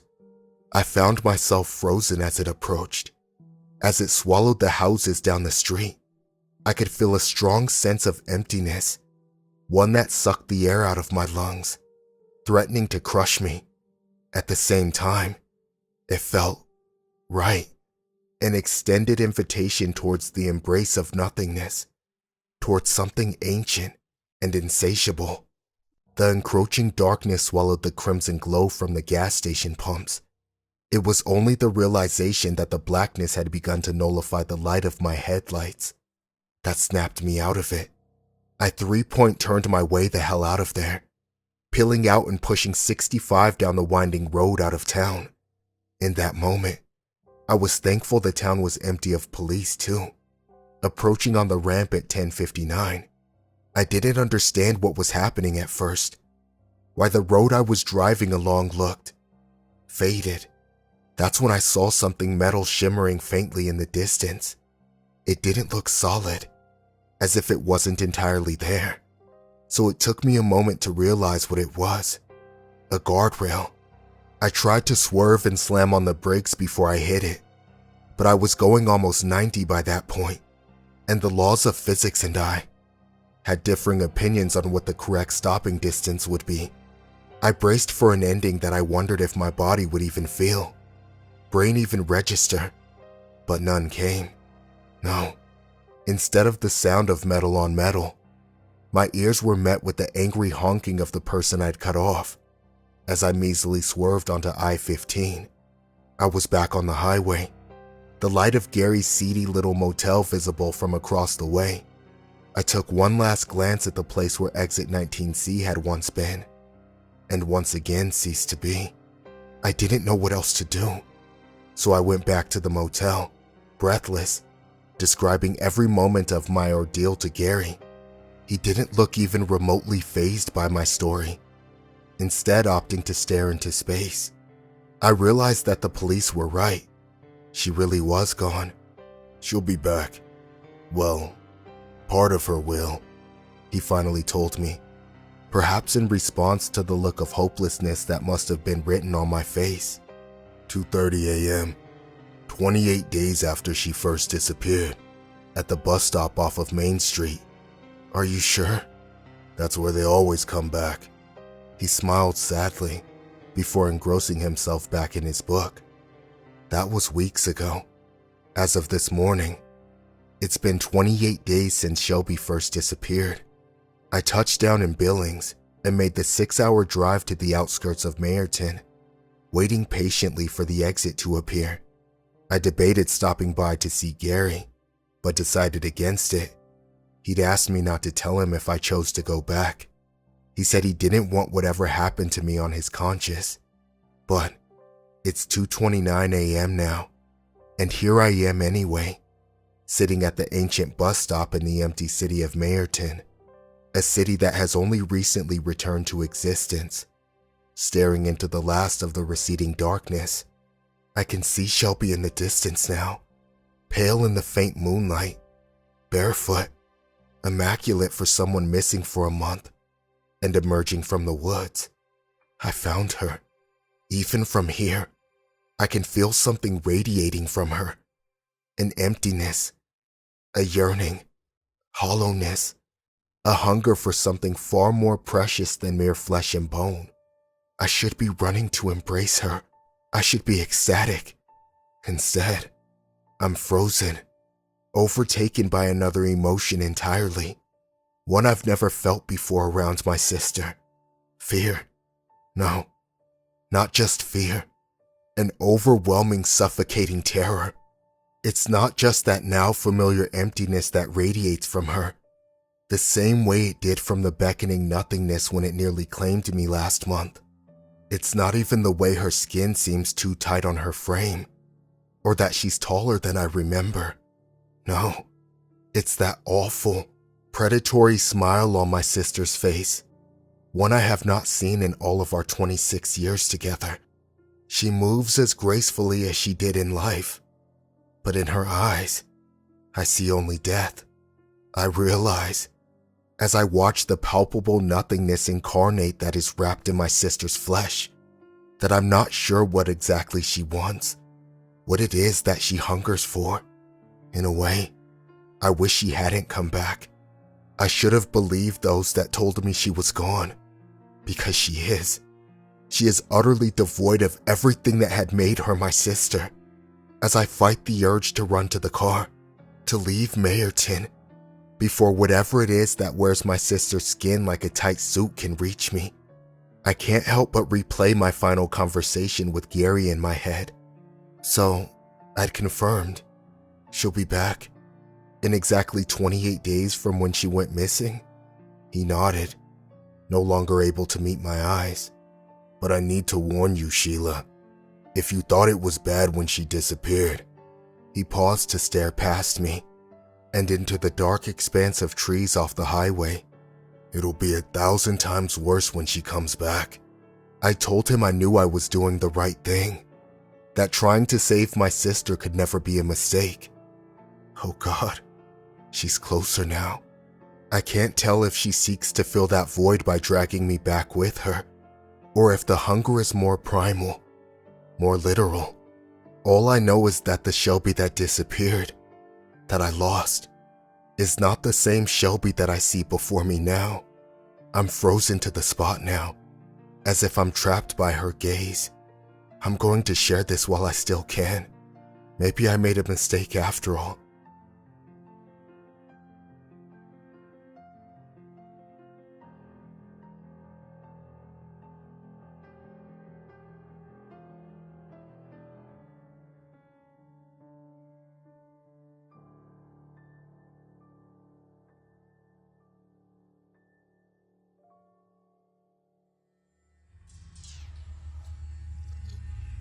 The world we live in is full of things we don't understand.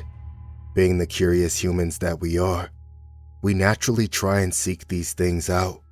Doing so has led us to remarkable discoveries and inventions that we never could have imagined 100 years ago. We have defeated diseases, built to the sky itself, and even created machines that could take us beyond the clouds and into the stars. If our ancestors could see us in what we have created, I'm sure many of them would see us as gods. Our innate curiosity and lust for knowledge has not always led us to greatness, however. True evil and darkness have also been uncovered in humanity's conquest of knowledge. And in the end, I fear this evil will be our doom.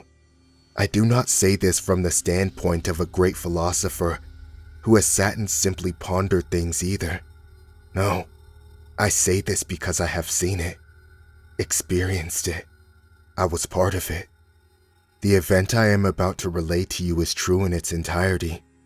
This I swear. I feel certain that this will fall on deaf ears, and many of you will believe this to just be another spooky story meant to give you cheap thrills. But I promise you that this is neither my intent nor my purpose. The purpose of this story is to simply warn you of what lurks beyond the veil of what we can see and understand, to show you what awaits us in the darkness, even if myself don't fully understand it. What I am about to tell you has happened, and I feel certain it will happen again. In 1971, a not-so-well-known scientist began preparations for an extremely secretive project simply known as the Harbinger experiment.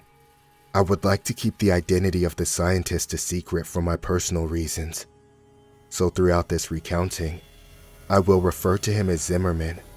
Zimmerman's background is unclear at best beyond 1971. All that was known about him before this time is that he had grown up somewhere in Maryland with a strange fascination of the occult and supernatural. This later made him an outcast among his fellow scientists, due to how scoffed upon the metaphysical was, and still is, at the time. Zimmerman's opinions concerning the otherworldly were not the sole cause of him being an outcast, though. It was his methods that made him wildly unaccepted among his peers. Zimmerman was well known during this time for being ruthless and cold beyond measure. He never cared about the means. All that mattered to him was the results. And if he predicted the results to be valuable enough, anything would be worth obtaining them. It was this insatiable and brutal lust for the truth that made him feared among those that knew of him, and the few that knew of him and did not fear him believed in him and followed him and his work closely. The word Harbinger itself has such a mysterious and intimidating taste to it. Maybe it's the way it rolls from our tongues, or maybe it's simply due to its association with the project, but the word always seems to carry a certain amount of doom with it, which would make sense. The word itself means to warn or forebode. I can't imagine Zimmerman's reason for giving the experiment this title, but in retrospect, it fits perfectly. Zimmerman came to a select few, me being one of them.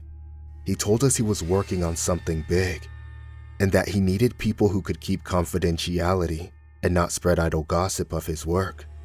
While he did not fully trust some of us, he did know that we were professionals and that for some reason or another, we were all in dire need of employment. I had worked at a local clinic as a doctor, but I was caught stealing medication and was promptly fired. This left a very dark mark on my resume, so it was hard to find work. I was also a native to Alaska and lived near where the experiment would take place, so I guess you could say I was a convenient choice. As you can imagine, I jumped at the opportunity. It was hard not to when I saw the payout. 15 of us were hired in total. Some were colleagues of his that had been working with him for a while. Some were maintenance workers and a few were hired as private security. I was the only medical professional to be hired. It is still a wonder to me how he even attained the funds necessary for the experiment. I could not be wholly surprised if his financing was not entirely legal. But legal or not, I needed the money and he was paying. Looking back, it's a decision I have come to regret. After Zimmerman obtained his money, he used it to buy a relatively large plot of land deep in the frozen wilderness of Alaska. And upon that piece of land, Zimmerman built a concrete structure, not dissimilar to a bunker in fact. The sole difference being that its goal was to keep any potential damage contained within the structure, rather than keeping it out, as he put it. Most of the structure dug underneath the earth, which had the effect of making the underground complex seem just so much smaller than it really was from the outside. As would be expected, there was only one way of entering and leaving the underground structure, and it was via a ladder that led from a small unassuming concrete building on the surface, which I will refer to from now on as the entrance building for convenience to the network below. After everyone had gone to bed at night, the hatch that contained the ladder would be sealed off with a very large and thick metal lid. Zimmerman was very strict about this.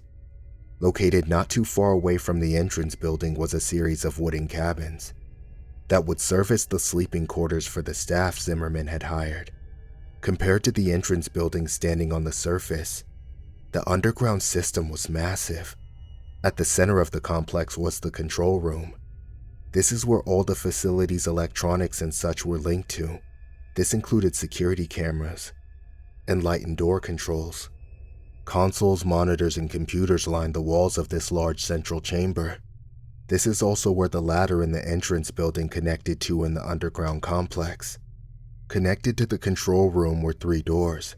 One led to a smaller room that served as the infirmary. Another door led to a break room, and the last door led to the hallways.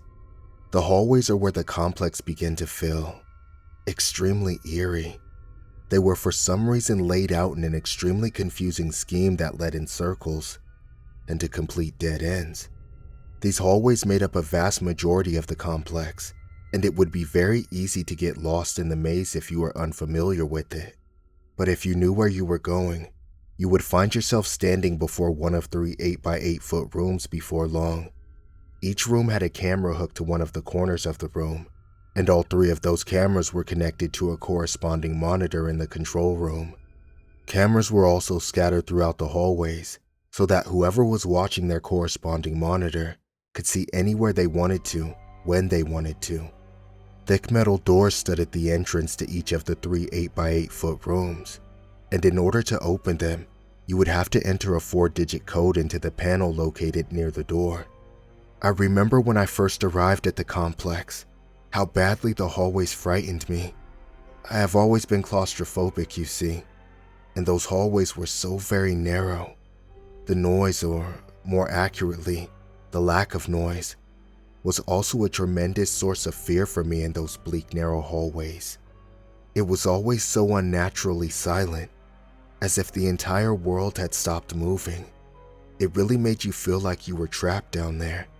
Thankfully, though, I only rarely ventured into those hallways, for I was the only medical professional in the facility, and I had virtually no reason to go into them. In the beginning, I found it so peculiar that Zimmerman would ask for a medical professional like me on a project like this, but by the time it was all over, I understood why. The official purpose of the Harbinger experiment was to test and observe the effects of extended isolation on the human mind. This is what was listed on reports being sent out, at least. But unbeknownst to all of those who were not participating in the project, excluding the subjects, the true purpose was much darker. Like I said before, Zimmerman always had an obsession with the occult and supernatural. He sought to prove himself to those who did not believe in him. He wanted physical proof that the supernatural was a real phenomenon, and wanted to be the first one to attain said proof. The true purpose of the Harbinger experiment was to find proof of the metaphysical, a world we could not see. The thought of doing this was naturally a tad bit daunting and even scary, but it was Zimmerman's method of doing so that was truly terrifying. Zimmerman believed that he would be able to open a portal between worlds momentarily, allowing 3 random entities to cross over to our world, and each of these beings would be trapped within one of the 3 rooms. Zimmerman had the theory that any entity would try and latch on to the nearest living thing that had the capacity for it. He wanted to use this technique to trap a spirit in a physical form, by allowing it to enter a living being that had been injected with a compound mixture of Zimmerman's creation. In theory, this compound would keep the entity from simply leaving whatever it was attached to. The only way it would be able to leave the host who had been injected with the compound was through death. According to Zimmerman, the host would have to be something living, with a will strong enough to survive a possession, and there is only one known species that possesses the amount of will required for this: humans. Zimmerman had also done something to ensure that the entities would only enter the 3 rooms and that there would be only one entity in each room, though I cannot say I know exactly what he did. In fact, I know next to nothing when it comes to how Zimmerman managed to do what he did. He liked to keep his methodology a secret to his most trusted colleagues, most likely due to his paranoia that someone would steal his ideas and take credit for the success of the ideas. If I had known that this was the true purpose before I signed up, I may have reconsidered. But Zimmerman decided not to tell us until we were all gathered at his fortress. Even if any of us wanted to leave, I doubt we would have been allowed to do so. The security team Zimmerman had hired was loyal to him and the payout. It is not likely that Zimmerman had given them the order to not allow anyone to leave. There were 3 different subjects included in the experiment, and all 3 were native to Alaska, and each one was lured into the project under the belief that they would be participating in a harmless study of the effect of isolation on the human mind, as I mentioned before, which is why none of the subjects objected when they realized that they would be confined to one of the 3 rooms that I mentioned earlier. The first subject was a young man. He was apparently out of work and desperately needed the money that had been offered for participating in the study. The second was a woman. By looking at her, I could tell she was an addict of some sort. The third and final subject was an older man, a drifter if I had to guess. One thing that they all had in common was that none of them had any family or friends left. In short, no one would miss them, which is why they were chosen for the project. I'm sorry, I wish I could supply more information about the subjects, but all of this has been drawn from memory, and I was given little information on the 3 to begin with. The experiment did not officially begin until 1987, 16 years after its original announcement. I was eager to begin, so I packed up and headed out to the complex as soon as I could. I arrived at the compound a week before the subjects had even signed up, and a whole month before the project even began. I was not the first to arrive by any means. When I got there, Zimmerman, his colleagues, and the security team had already arrived. I suppose you could say I was among the people Zimmerman did not trust to arrive first. Everyone had about a week before the experiment began. There was a noticeable rift between those who were simply there for the money, like me, and those who were followers of Zimmerman. On October 15, 1987, all the preparations were in place. The subjects had been sealed in their rooms. The cameras, lights, and speakers were fully operational, and all the staff members had settled in. The time had come for the experiment to officially begin. Zimmerman asked everyone to report to the control room around 9 p.m. to witness the beginning of the experiment. He wanted everyone to be present when he proved that all his theories had been correct and that he was not just a madman. He wanted us all to see the fruits of his labor. When everyone had finally gathered in the large control room, Zimmerman turned to us and simply said, "Observe." He then turned his back to us, leaned into the microphone that would project his voice through the 3 rooms, and then began chanting in a strange language that I feel certain no one but Zimmerman could understand. We all observed the 3 large monitors on the wall, silently waiting for something to happen. The subjects all stood in their room, dumbstruck by Zimmerman's chanting, staring at the monitors with confused expressions on their faces. After about 5 minutes, I felt something awful. I cannot explain what exactly it was, but a horrible feeling of dread washed over me, riddling me with fear. It was then that the ground actually began shaking abruptly and the lights began to flicker. Zimmerman continued chanting into the microphone as if nothing was off or wrong, while the subjects began dashing around their rooms, screaming for help. Then suddenly, the ground stopped shaking, and the monitor's image turned into static. The air began to become very heavy as we all stared at the monitors, waiting for them to regain their image and show us what was happening or what had happened in those 3 rooms. For a while, all was silent, but then there was screaming. The screams of a woman going through unbearable pain and terror. began to echo throughout the compound. The similar screams of men began to coincide with the woman's terrified screams, and altogether, they mixed into an awful symphony of pain and fear that beat mercilessly into our ears. Those of us who were here for the money began to give each other scared looks, while those loyal to Zimmerman seemed completely unfazed. We wanted to leave and never come back to this awful place, but we all knew deep down that Zimmerman would never allow that to happen. We were here for the long haul. There was no escape. It was 10:13 p.m. when the screaming finally stopped. The monitors had yet to reveal to us what had occurred in those 3 rooms. As soon as the screaming ended, Zimmerman stood and dismissed us all for the night, adding that we were all forbidden to come back into the compound until 10 a.m. tomorrow morning. Not like any of us wanted to. We all solemnly made our way out of the compound and toward the cabins and settled in for the night. I feel it's safe to say that not all of us slept well that night, and I was not one of them. The following morning, all of the staff had arrived at the entrance building. We all stood inside exchanging tired or nervous looks as we waited for Zimmerman to arrive and open the latch that concealed the ladder. I could see palpable fear in the eyes of some of us, while others did not seem to have even been remotely affected by what happened last night. Zimmerman showed up 5 minutes after 10, apologizing for his tardiness as he came through the door of the entrance building. He opened the hatch and without hesitation began descending the ladder downwards into the abyss. He almost seemed enthusiastic. I was the first to follow behind Zimmerman's dark descent into the facility. It seemed that the farther I climbed down, the more the darkness closed in on me, as if it was trying to swallow me whole. And as I climbed deeper, I couldn't help but feel that this place was different somehow.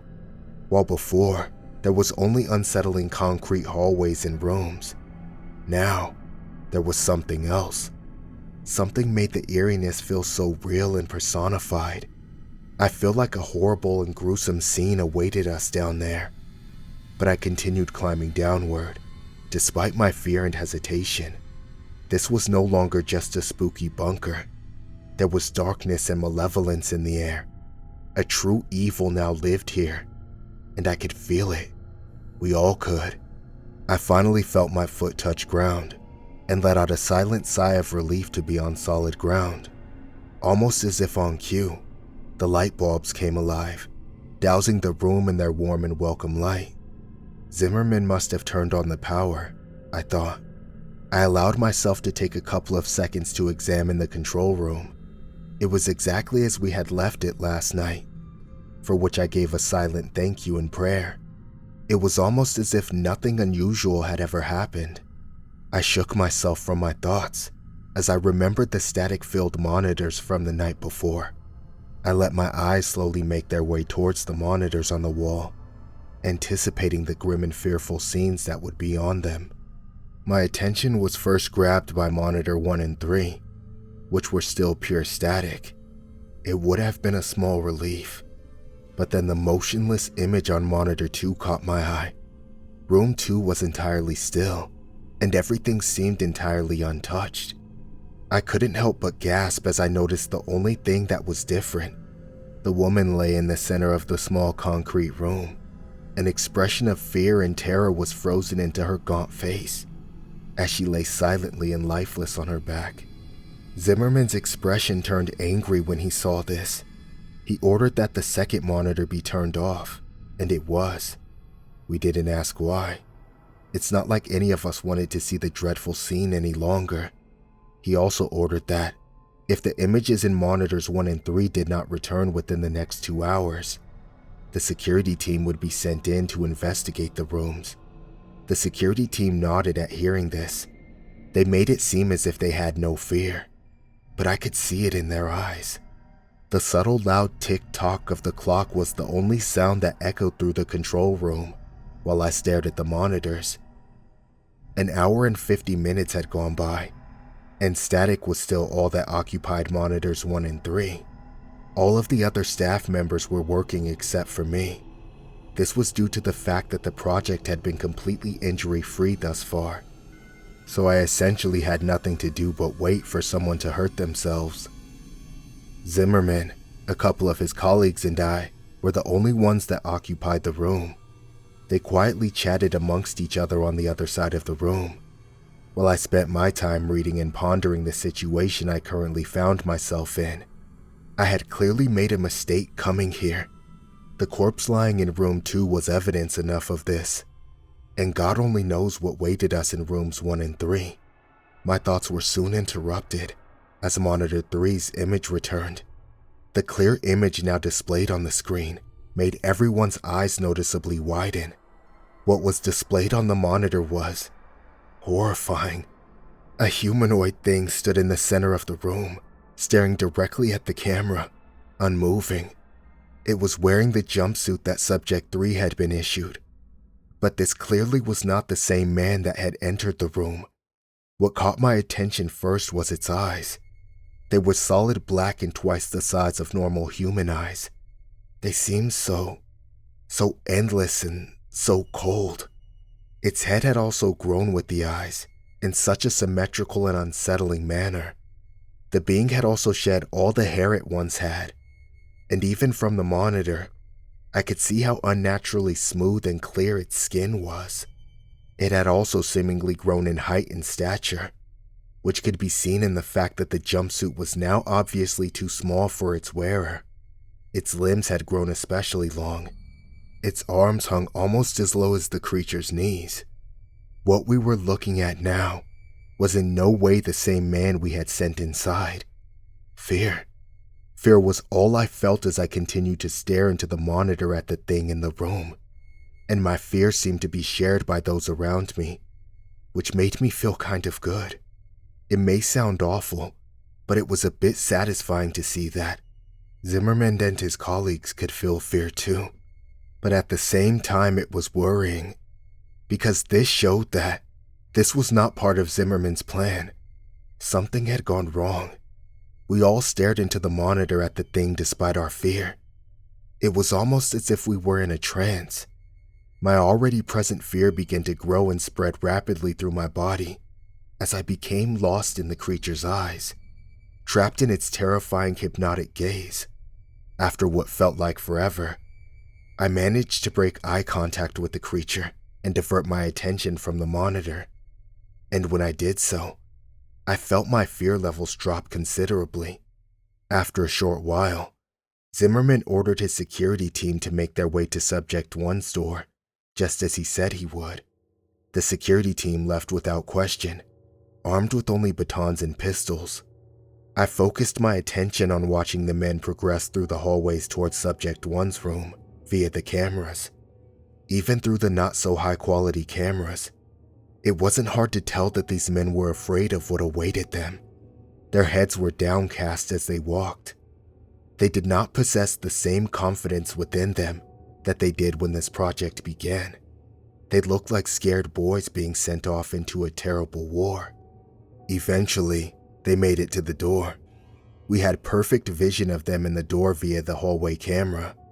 One of them said something through one of their walkie-talkies and made a motion toward the camera. In response, one of Zimmerman's colleagues buzzed the door open. The men already had their pistols out by the time the button was pushed. Slowly, the door began to open. We all watched eagerly as the men began to approach the door, guns aimed inside. Suddenly, and without warning, there was a loud shriek, and as something bounded out of the room at the men, the monitor turned into static. Immediately, we could hear screaming echoing down the hallways, followed shortly after by the distinct sound of gunshots. We could do nothing but wait. After a couple of minutes, the screaming and gunshots stopped. We all waited and prayed, hoping that whatever bounded at them from the room would not be the one to return to the control room. After a couple more minutes, 3 of the men came back, carrying with them the corpse of the 4th. He had massive cuts covering his chest, and his face was shredded. You couldn't even tell who he was anymore, or even that he was human. I was used to gore, being a doctor and all, so I felt somewhat unfazed by the mass of shredded flesh and bloodied meat that they carried with them. But many of the others went pale and vomited. The security team all wore emotionless expressions and eyes filled with terror. One of the men finally looked up at us. He stared at us for a while with those wide eyes of his. It's said, he finally managed to mutter in a shaken and scared voice. A couple of hours went by. The dead man's name was Frank. He was buried outside in the cold Alaskan ground. 2 of the men were unharmed, physically at least. The third was alive, but only barely. His body was covered in bloody slashes and one of his eyes had been gouged out. I managed to stabilize him, but only just. The other 2 men vaguely explained what happened. Apparently, Subject 1 leaped out at Frank after the door had opened. It wasn't really Subject 1 anymore, according to them. It had a hideously contorted face and long, sharp claws. They claimed to have shot it over a dozen times before it fell dead, and then they emptied another dozen bullets into it, just to make sure it was really dead. Only once it was dead did they come back. After tending to the wounded man, I went to investigate the monitors. As afraid as I was of seeing what those monitors may have held, I needed to see. Subject 3 was the only one left now, and I needed to see it and make sure the creature was still in its room. It seemed to be more like a jail cell more than an ordinary room at this point though, which was probably a good thing. The cameras displaying Subject 1's room and the hallway outside, it still displayed a static-filled screen. No one was sent to repair them or investigate. We just had to hope that Subject 1 was well and truly dead. Monitor 3's image was exactly the same as I had left it. Subject 3 was still staring directly into the camera at us. He was still in the exact same position, and if it were not for the small fan in the corner of the room, I would think I was looking at a still image. In a way, I felt relief at seeing this. Relief that he was still in his room and had not escaped, while no one was looking. After everything quieted down, I noticed something especially unusual. There was a strange sound emanating from somewhere. At first, it was barely noticeable. The only reason I heard it was because of how extremely quiet it was in the infirmary. But as time went by, it slowly began to increase in volume. After about an hour, it was loud enough that everyone else could hear it too. After a couple more hours, its volume had increased so much that we could determine what the noise was. It was a song. One of the staff members identified it as Living in the Sunlight by Tiny Tim. Apparently, his father loved the song and listened to it frequently. The song seemed to be on a loop and kept replaying itself. Although we were able to identify the noise, we remained unable to identify its source. We knew that it wasn't coming from the speakers because we had turned them off. It seemed to be emitting from the walls themselves. More time ticked by as we all began to become increasingly agitated by the song. I spent most of my time in the infirmary attending to Frank or in the control room. Fear hung in the air, and the presence of unmistakable darkness and evil was no doubt its source. Subject 3 still had not moved. He had kept his unblinking gaze fixed on the camera the entire time. It always felt like he was staring directly at me, no matter where I was in the room. I think this effect was also felt by the others, due to the fact that they seemed to move around the room a lot for seemingly no reason. After a few hours, the song was so loud that people almost had to shout in order to communicate. We had been trying to find its source so that we could turn the song off, but it was to no avail. The source was completely unidentifiable. This added a level of extreme irritation to our already very present fear. It was around 8:30 that the ground itself began to shake once again. Just as it had done the previous night, panic began to spread among my fellow employees and me as the shaking grew in intensity. During this, I had the sudden instinctual feeling to look over at Subject 3's monitor. It was gone. Almost as if on cue, the power went out. And thankfully, the song did as well. Ever since the security team came back, panic had been slowly building up among the staff, and Zimmerman was powerless to stop it. When those lights went out, the calm projections that everyone had been trying to maintain left us, and the fear in all our hearts took over. The emergency backup lights kicked on shortly after the power went out, which I gave a silent, thankful prayer for. The lights were dim, but they still allowed me to see a lot. Total panic seized us, as many of my fellow staff members began screaming and rushing to the ladder in an attempt to escape. But too many of us were trying to use it at once, and no one was able to get very far on the ladder without someone else pulling them to the floor and taking their place. Zimmerman was shouting for everyone to calm down, but his dominating and intimidating personality had no effect here, and his demands fell upon deaf ears. It was total chaos. It wasn't long until people actually started hurting each other in their desperate attempts to get up that ladder and out of this place, and wait for my opportunity to escape up the ladder. All the screams were soon silenced, as the familiar hum of that unsettling song began to rise in volume again, only much quicker this time. And this time, it was clear that the noise was coming directly from the maze-like corridors. People stopped fighting and shouting, as all our attention shifted to the door that led into the hallways. The song quickly got louder than it ever had before, which forced many of us to cup our ears in our hands in an attempt to silence the noise. Then suddenly, the song just completely stopped. Silence. That was all that filled the room as we all stared at the thick metal door in anticipation for what was coming. It felt like ages had gone by, but in reality, it was probably only seconds before the silence was broken. The door suddenly and violently burst open, and the music started again, louder than it ever had before. The suddenness and volume of this caused many of us to recoil by falling to the ground and grabbing our ears in an attempt to block out the noise. I glanced up for just a second, and in the doorway stood a tall, smooth-skinned figure with long limbs and eyes so dark and malevolent that you could clearly see them in the dim lighting. After I got my bearings, I looked upwards at the creature once again, just in time to see the thing pick up Zimmerman and rip him in half in one fluid movement, dousing the room and everyone in it with his blood and intestines. I was no stranger to gore, but the sight of that was too much for me to bear. I hunched over immediately after seeing this and vomited all over the cold cement floor. That ladder is my only hope of survival, I thought to myself, as I forced myself into a standing position.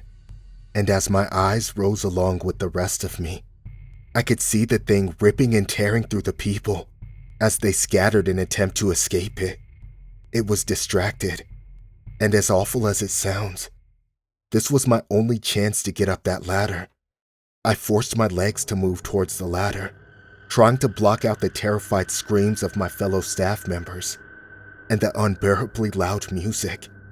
I could hear gunshots coinciding with the screams, and terrible sounds of flesh being ripped apart somewhere in the mess of noise. I reached my hands outwards and felt a wave of relief wash over me as my fingers came into contact with the hard metal rungs of the ladder. I gripped them and began to climb upwards as quickly as I could in my disorientated state, all the while praying that the monster would not see me and pull me off the ladder and back into the slaughter.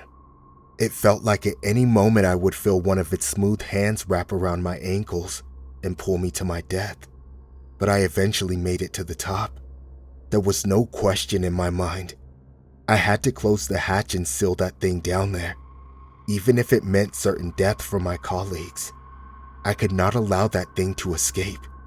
I gripped the thick metal lid and began to push with all my might in an attempt to seal the underground complex off. Despite how dense and sturdy it was, the lid was surprisingly easy to move. and did not take very much effort to push it over the hatch. Even in my weakened state, in seconds, the hatch was completely covered by the dense metal lid. I collapsed on my side and began to vomit some more as exhaustion overtook me. And as I lay there, I realized something. Aside from my labored breaths, the only thing I could hear was the faint echo of that song from down below. I felt as though I would lose more of my sanity if I continued to lay there and listen to that song. So I once again forced myself to my feet and began to make my way to the wooden lodge I had stayed in the previous night. It was where I had left my baggage and also where I had left my keys to my truck. Of the 15 staff members that took part in that forsaken experiment, I am the only one who survived. I have never returned to that awful place where all this happened, and I don't intend to. The project was very secretive, and Zimmerman was the only one who knew all the details of it. And as far as I know, no one is aware of my involvement aside from me. In fact, I am probably the only one who knows what the Harbinger experiment truly was, let alone what actually happened. By now, you are probably wondering why I have told you all about something none of you should be aware of. Maybe you're expecting me to give you a speech about not messing with things you don't understand, or something along those lines.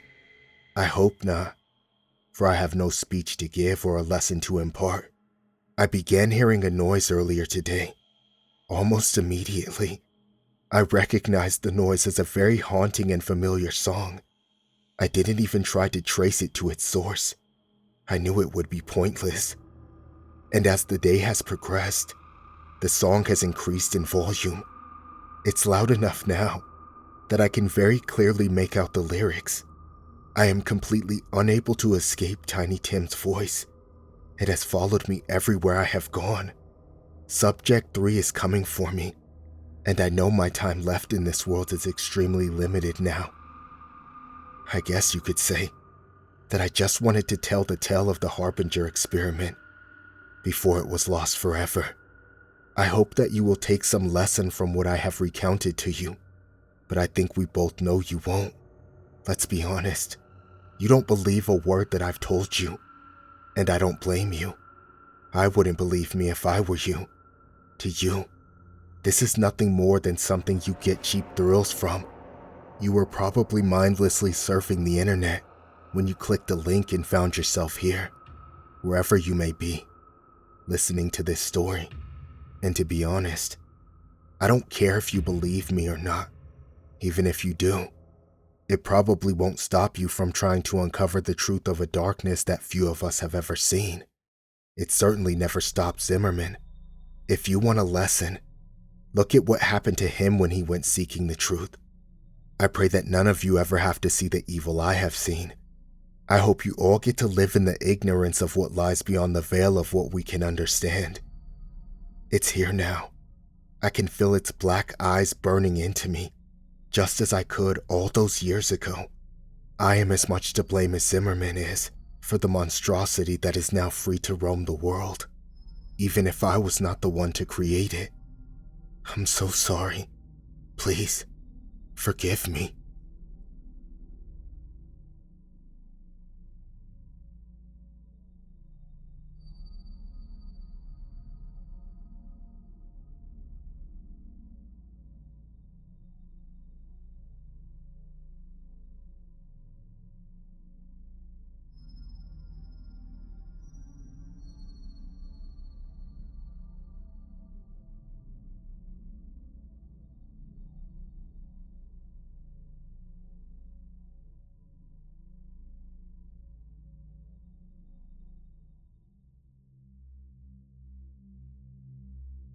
The building had a reputation for being haunted. Kids would dare each other to go inside, but unlike other places around town, they would actually see something, or at least claim that they did. Little Jamie Curry, 9 years old, went into the basement of the abandoned Leatherman's complex on a dare and saw a zombie. He said he knew it wasn't just some guy in an outfit, because the zombie had a grapefruit-sized hole in its chest. and he could actually see right through the middle of the thing. He had run right past his group of friends who were patiently waiting outside, screaming and wetting himself as he went. Another young kid from my town, Alicia De Silva, 11 years old, said it was all a bunch of garbage, that she wasn't afraid of a rundown old factory building, except for maybe the asbestos, which her uncle told her rots your lungs from the inside. She had said she would even go inside it at night. Why not? After all, there was no such things as ghosts or boogeymen. One of her friends told Alicia that if she went inside the Leatherman's main building at night, grabbed something from the basement, and brought it back out for their mutual inspection, the friend would pay Alicia $5. Alicia had gasped. $5 was a good amount of money to someone like her. With $5, she could even get a kit so that she could finally fix her bike tire. They all met in front of the building, and Alicia disappeared into the dark fire doors on the side of the building, full of bravado and still laughing as she went inside. Except unlike Jamie Curry, Alicia never came back out screaming and wetting herself, never had the chance to tell some unbelievable story about what she encountered in the fetid basement of that place. Her body was never found. The police were called after a few hours, and they searched the entire building from top to bottom. They were able to follow some fresh footprints in the dust that might have been Alicia's, but when they got to the basement, the prints just disappeared, as if the person making them had simply gotten sucked up into the ceiling. And yet, they did find one thing, the only real evidence left in the entire building that night. What they found still gives me nightmares. One of her eyeballs was inside a snow globe. The glass and foundation of the snow globe were all intact, and there were no signs of foul play anywhere on the decoration. It was as if it had been manufactured that way, with that blue staring eye floating lazily next to the plastic mountains and white glitter snowflakes. In my nightmares, I often see an old woman shaking that snow globe, an old hag who cackles and whose split lips form into a dreadful smile as she stares directly at me. The eye and glitter all hang suspended in the water for a moment, then begin to fall slowly, the eye spinning rapidly as it drifts down in front of the globe. And when it stopped, I see it is looking directly at me, and it still looks frightened. Okay, so that last paragraph was pretty dark, but what I'm trying to communicate is just how terrifying that place is. The kids in the school know what's going on though, at least in a general way. After all, Alicia and Jamie came from among them, and they're not the only ones. Others have gone into that building before, and Matt wants me to go with him tomorrow to look at it. Maybe that's why the dreams are getting worse. Maybe that's why I've woken up screaming twice in the last few hours. Because there was something else too. Something else I saw in my nightmares. In that building, around the back walls, there were dozens of kids. Their skin was chalk white, their hair and eyes all pure black. They were dead, and thousands of missing posters started to fly down, all of them of smiling children. I looked between the ones surrounding me and the posters, and noticed that some of them showed these same kids. I turned to run, but little rotted hands started pulling me down, and then I was sitting straight up in bed, yelling and pleading. I really don't want to go in that building tomorrow. So Matt and I went inside the doorway. No way I was going in the basement, but just the front doorway. Well, that wasn't so bad. I even stuck my head in and looked around inside. Matt didn't see it, but I did. There was something huge in the front hall. It wasn't much more than a silhouette. It looked like a very tall, very thin man in a suit, whose neck was all twisted and strange. It came off his chest like a snake's, turning and curling back on itself, and at the end, it had this reptilian face. Everything about the man was hairless and slimy. I could smell the strange stuff on his skin. But by the time I had gotten Matt's attention and pointed it out to him, the guy was gone. I don't know how he disappeared so fast. Matt was making fun of me as we walked home afterwards, pointing at random alleyways and asking, "Do you see him there too?" And then laughing. It wasn't that funny. I'll prove to him there was someone in there. I convinced Matt to come back with me. I need to see what's in there. He wasn't thrilled about it, but I told him an older kid offered to pay $10 for a souvenir from the place, and that I'd split it with him if he went with me. All of this was total crap, of course, but I want to see what was in there, and I definitely want these dreams to stop. "You know, you're lucky to have a friend as brave and manly as me," Matt said, putting up his little bird chest. "After what happened to those other schmucks, everyone's been avoiding this place like the plague." "Yeah, but unlike all of them, you know it's just a building," I said. He gave me a funny look then. "It is just a building, but you know something actually happened," he said. "I was talking to my dad about it, and he said maybe a homeless guy was living there, totally deranged, and maybe he cut out Alicia's eye and kidnapped her." He stated this with the seriousness of a news anchor, recounting bits of total bullshit for the audience. I smiled at his grave expression, repressing the urge to laugh. He looked over at me disapprovingly. "It could have happened, you know. Homeless people are homeless because they're crazy. My dad says so. Maybe one of them just really went crazy and started taking souvenirs off people's bodies." "I guess," I said. We were most of the way through the old industrial part of town now. Shuttered factories and condemned buildings stretched out on both sides of the street. A fat limping raccoon walked lazily out of the nearby alleyway. He gave us a sideways glance, stopping for a moment, then kept on maneuvering his round frame forward. Something that Matt had said had given me pause. "You know," I said, "it's kind of weird that we don't have homeless people out here. We have all these empty buildings, yet most of them camp out on the sidewalks on Main Street. I've never seen a single homeless person sleeping in one of these buildings, and I've never seen one even close to the Leatherman building. It's like they have some kind of sixth sense to avoid the place." "Clearly, they're smarter than you and me," Matt muttered. We were walking past the rusty metal chain link fence around the property.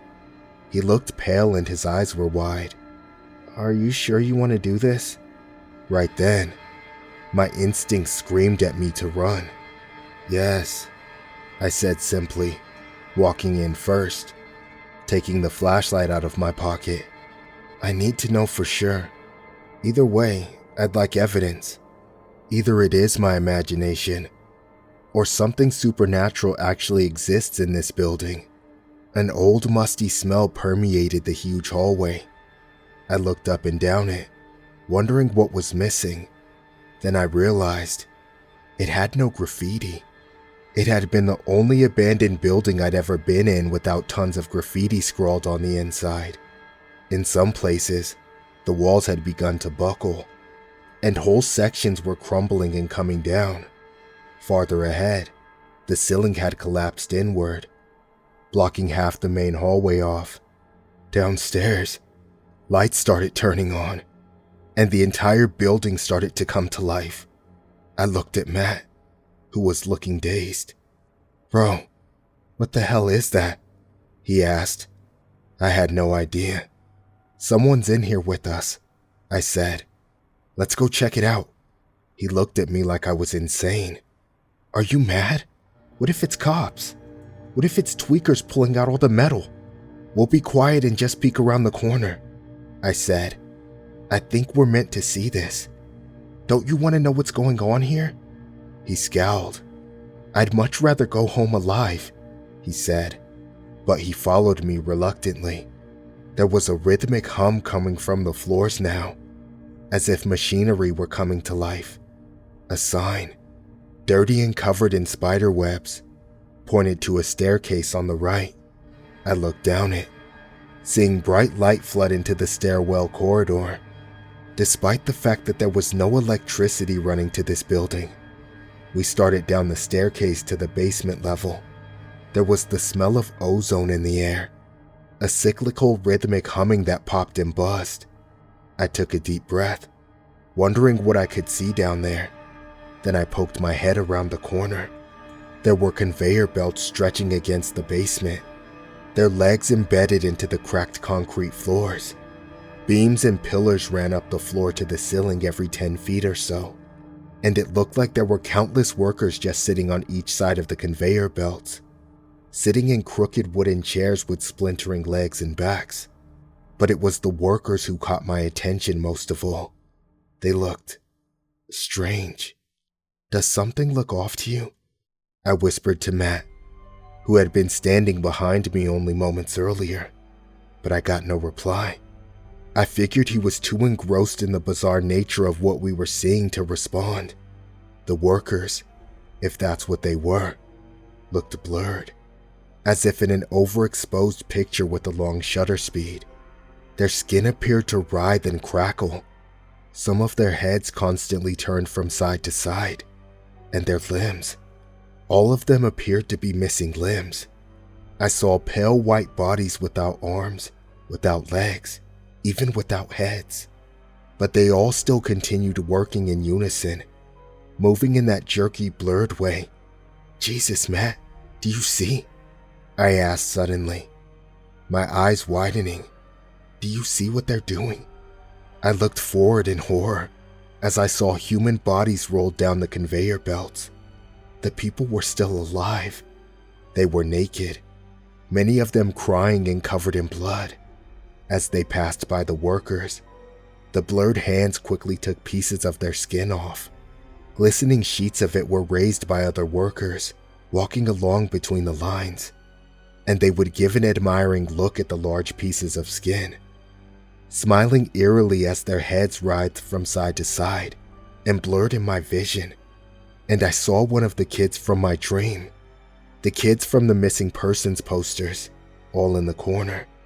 They were huddled, emaciated, with wide staring eyes. They trembled and cowered as some of the workers came over to grab them and throw them on the belts. I turned to get the hell out of there, and that was when I realized Matt was no longer behind me. I caught a glimpse of something dark and massive moving at the top of the stairs, disappearing around the corner. I was alone.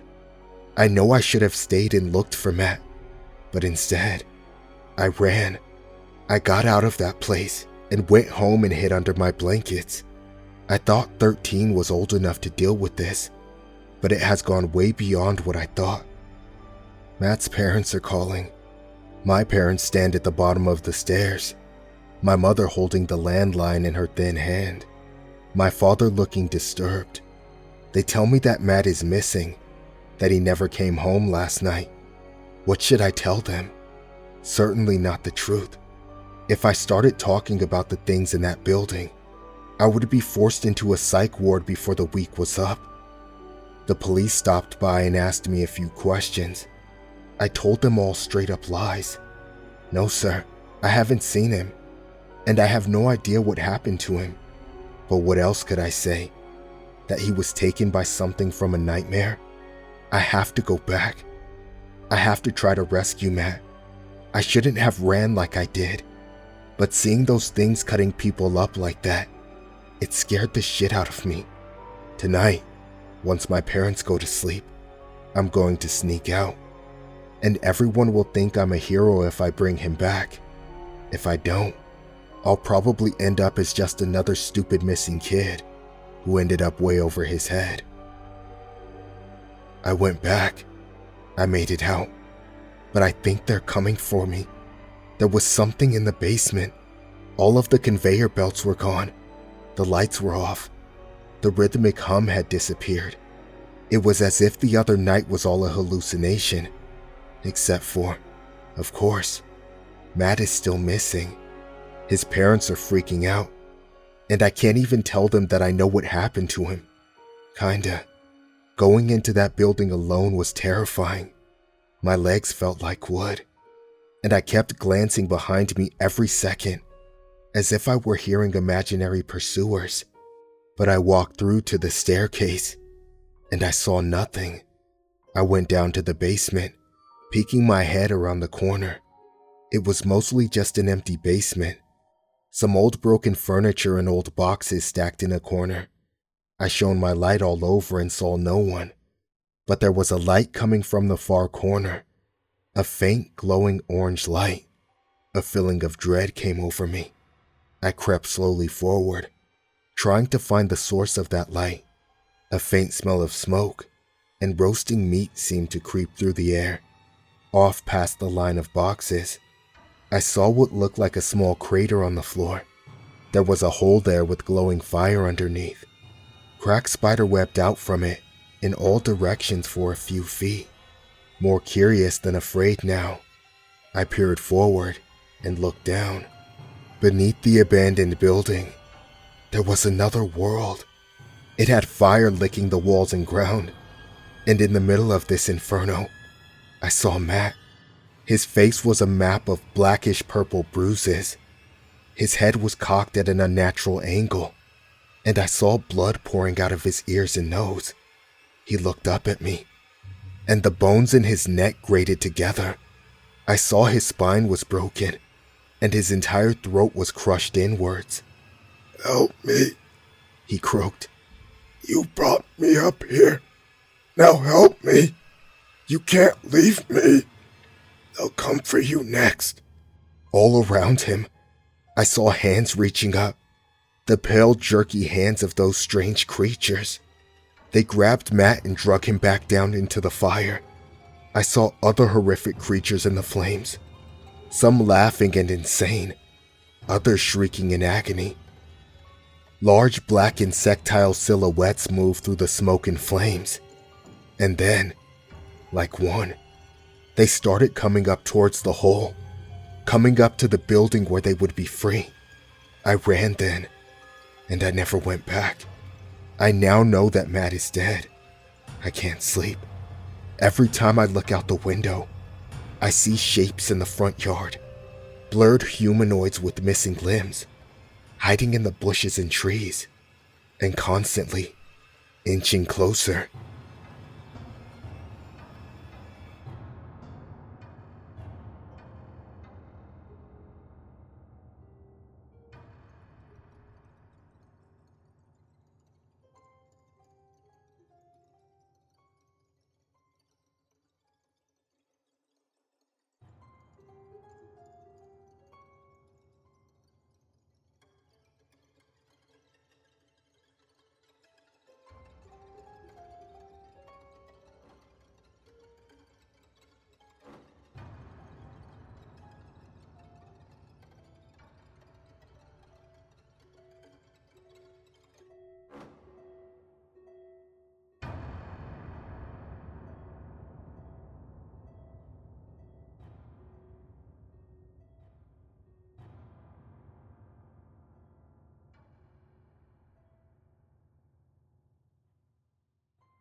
The abandoned building I looked at seemed to be bleeding.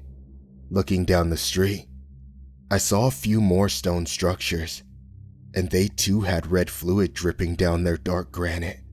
My friends and I backed off instinctively.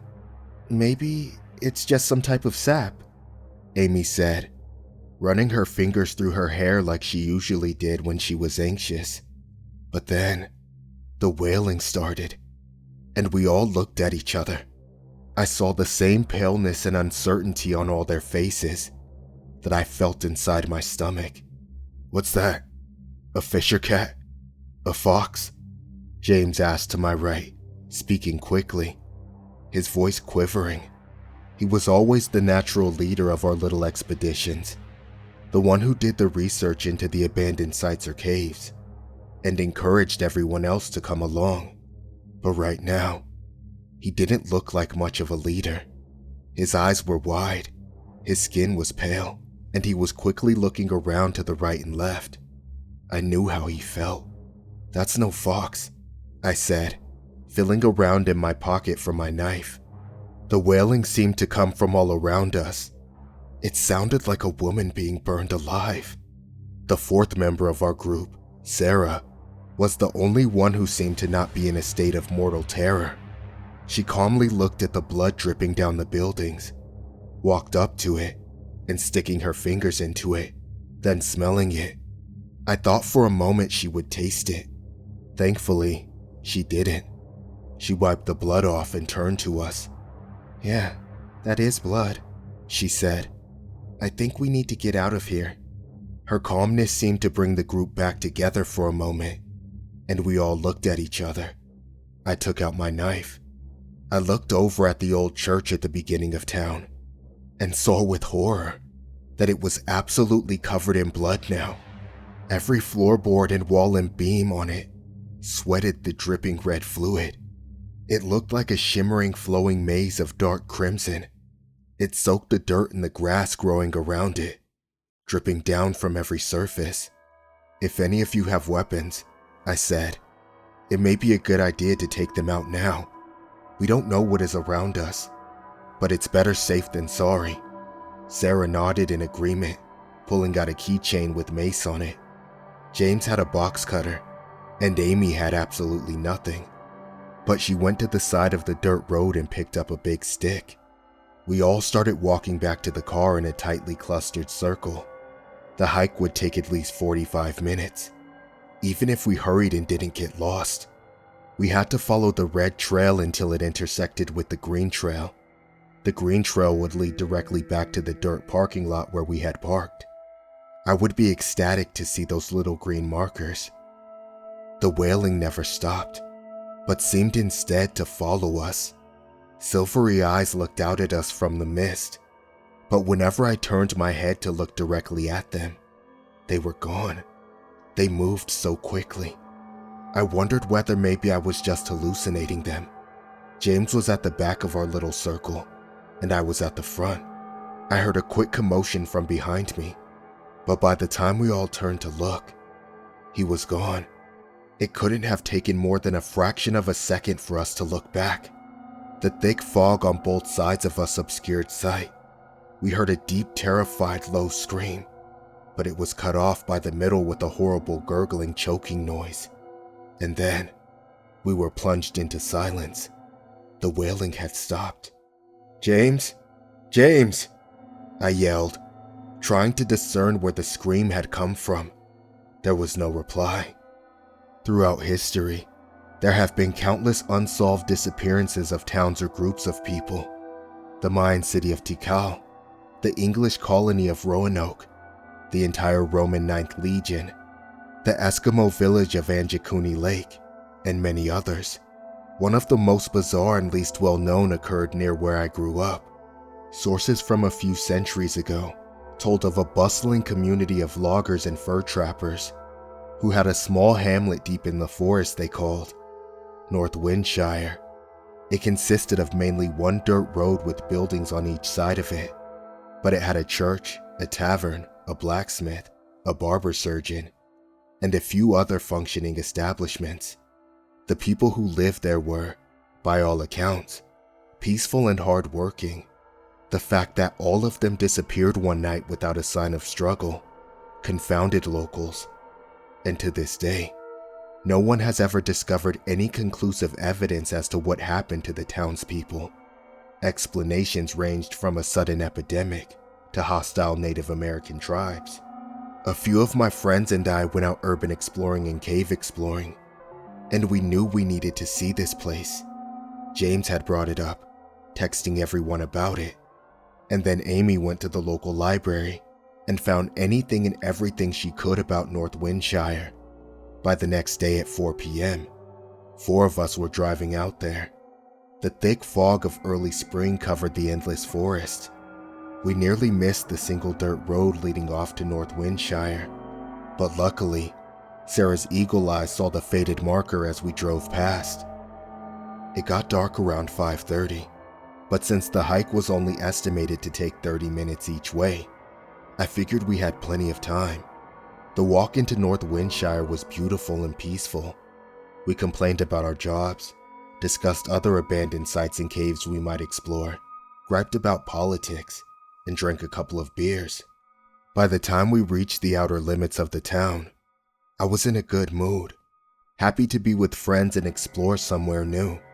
But as we entered the first building in the town, an ancient-looking church with doors busted off and animal droppings all over the floor, an eerie feeling had fallen over me.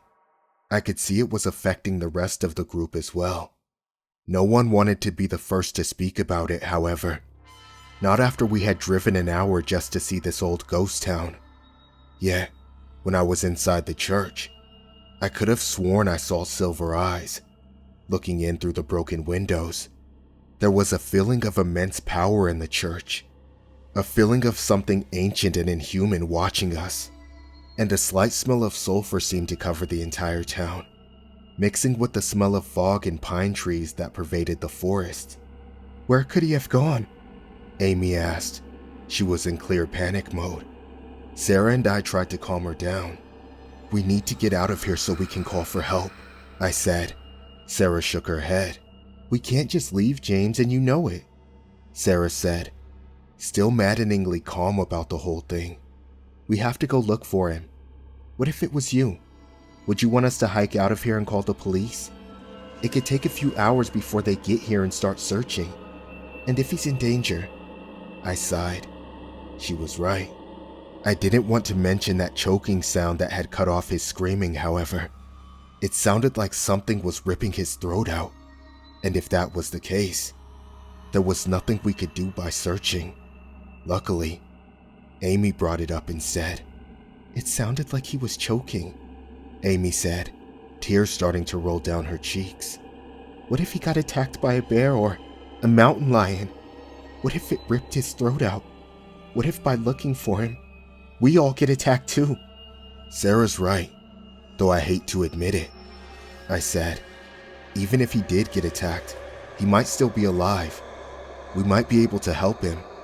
We heard scuffling from our left. I had my knife pointed out in that direction. For a keychain knife, it was rather long and strong, made from Damascus steel and longer than the palm of my hand. With shaking hands, I took the key ring and keys off and slid them in my pockets, so the knife wouldn't jangle every time I moved. Amy had her thick tree branch ready. The figure broke through the fog suddenly, on the ground and dragging itself forward, and Amy and I both let out a short scream. My first thought was that it was a zombie, but I quickly realized that wasn't really true.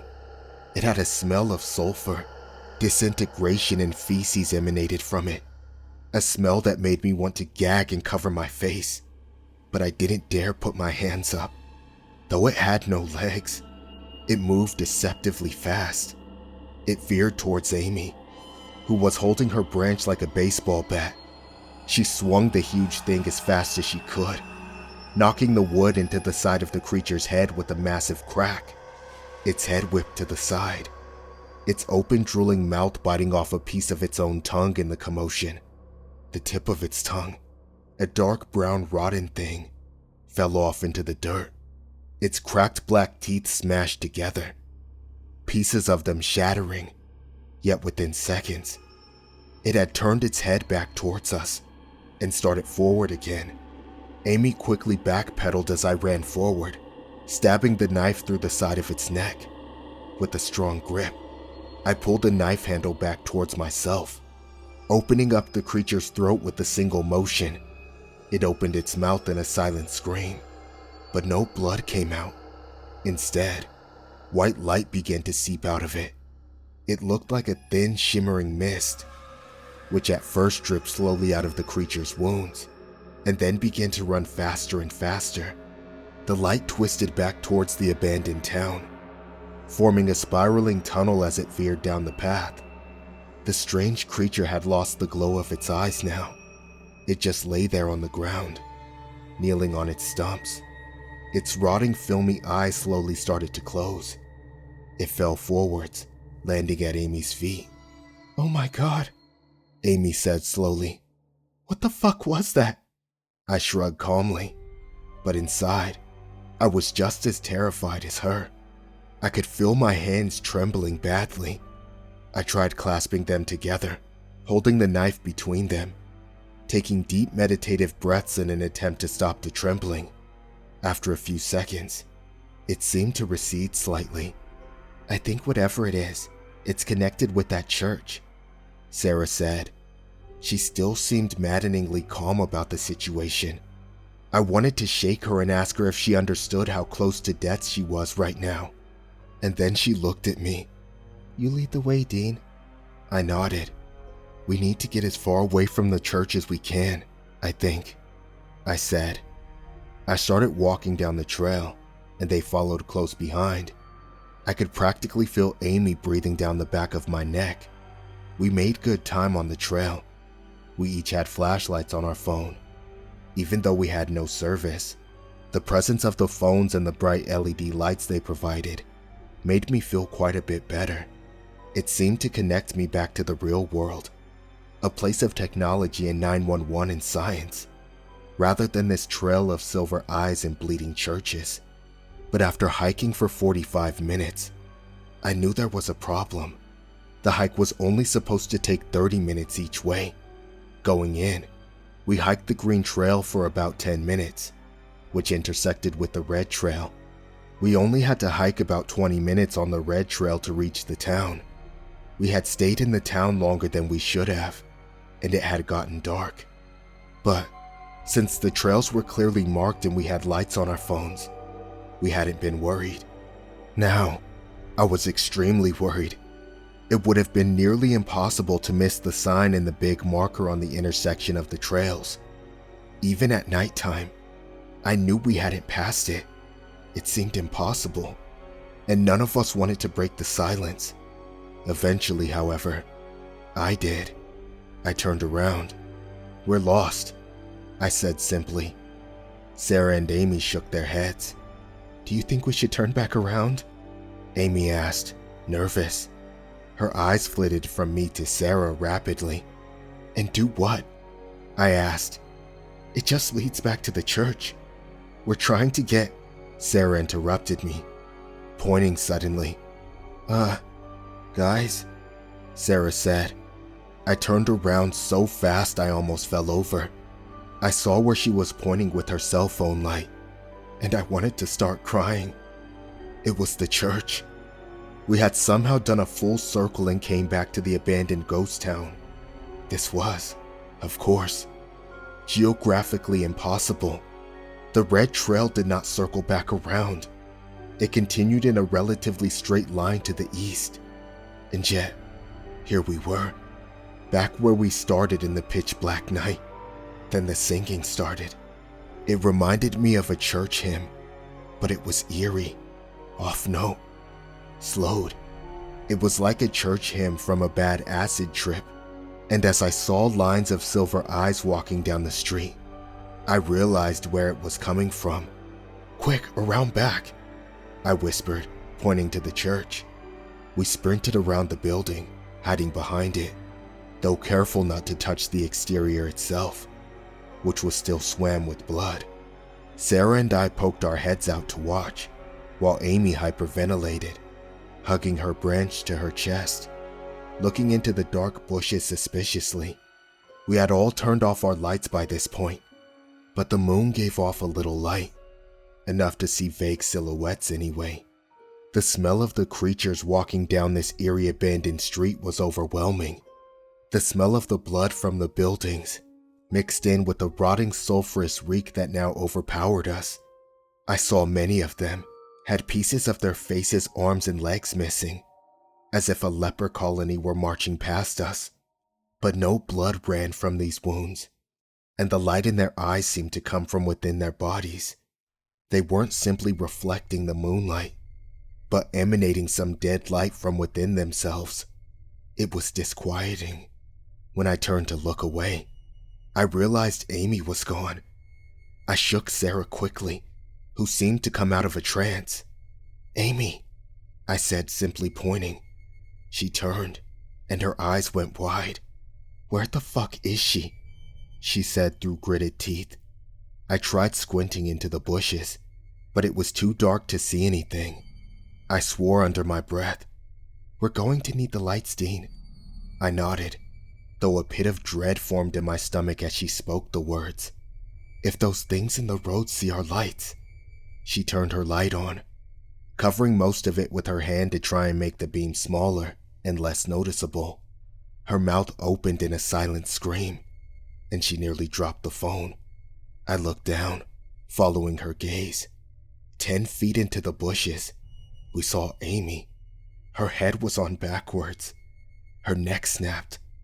The skin stretched into a tight circle. Her mouth was still open in horror, her eyes wide and unseeing. "Oh God," Sarah said, and for the first time, I saw her calm, cold demeanor shatter. She was breathing fast, bent over, repeating those words. "Oh God, oh God, oh God, oh God."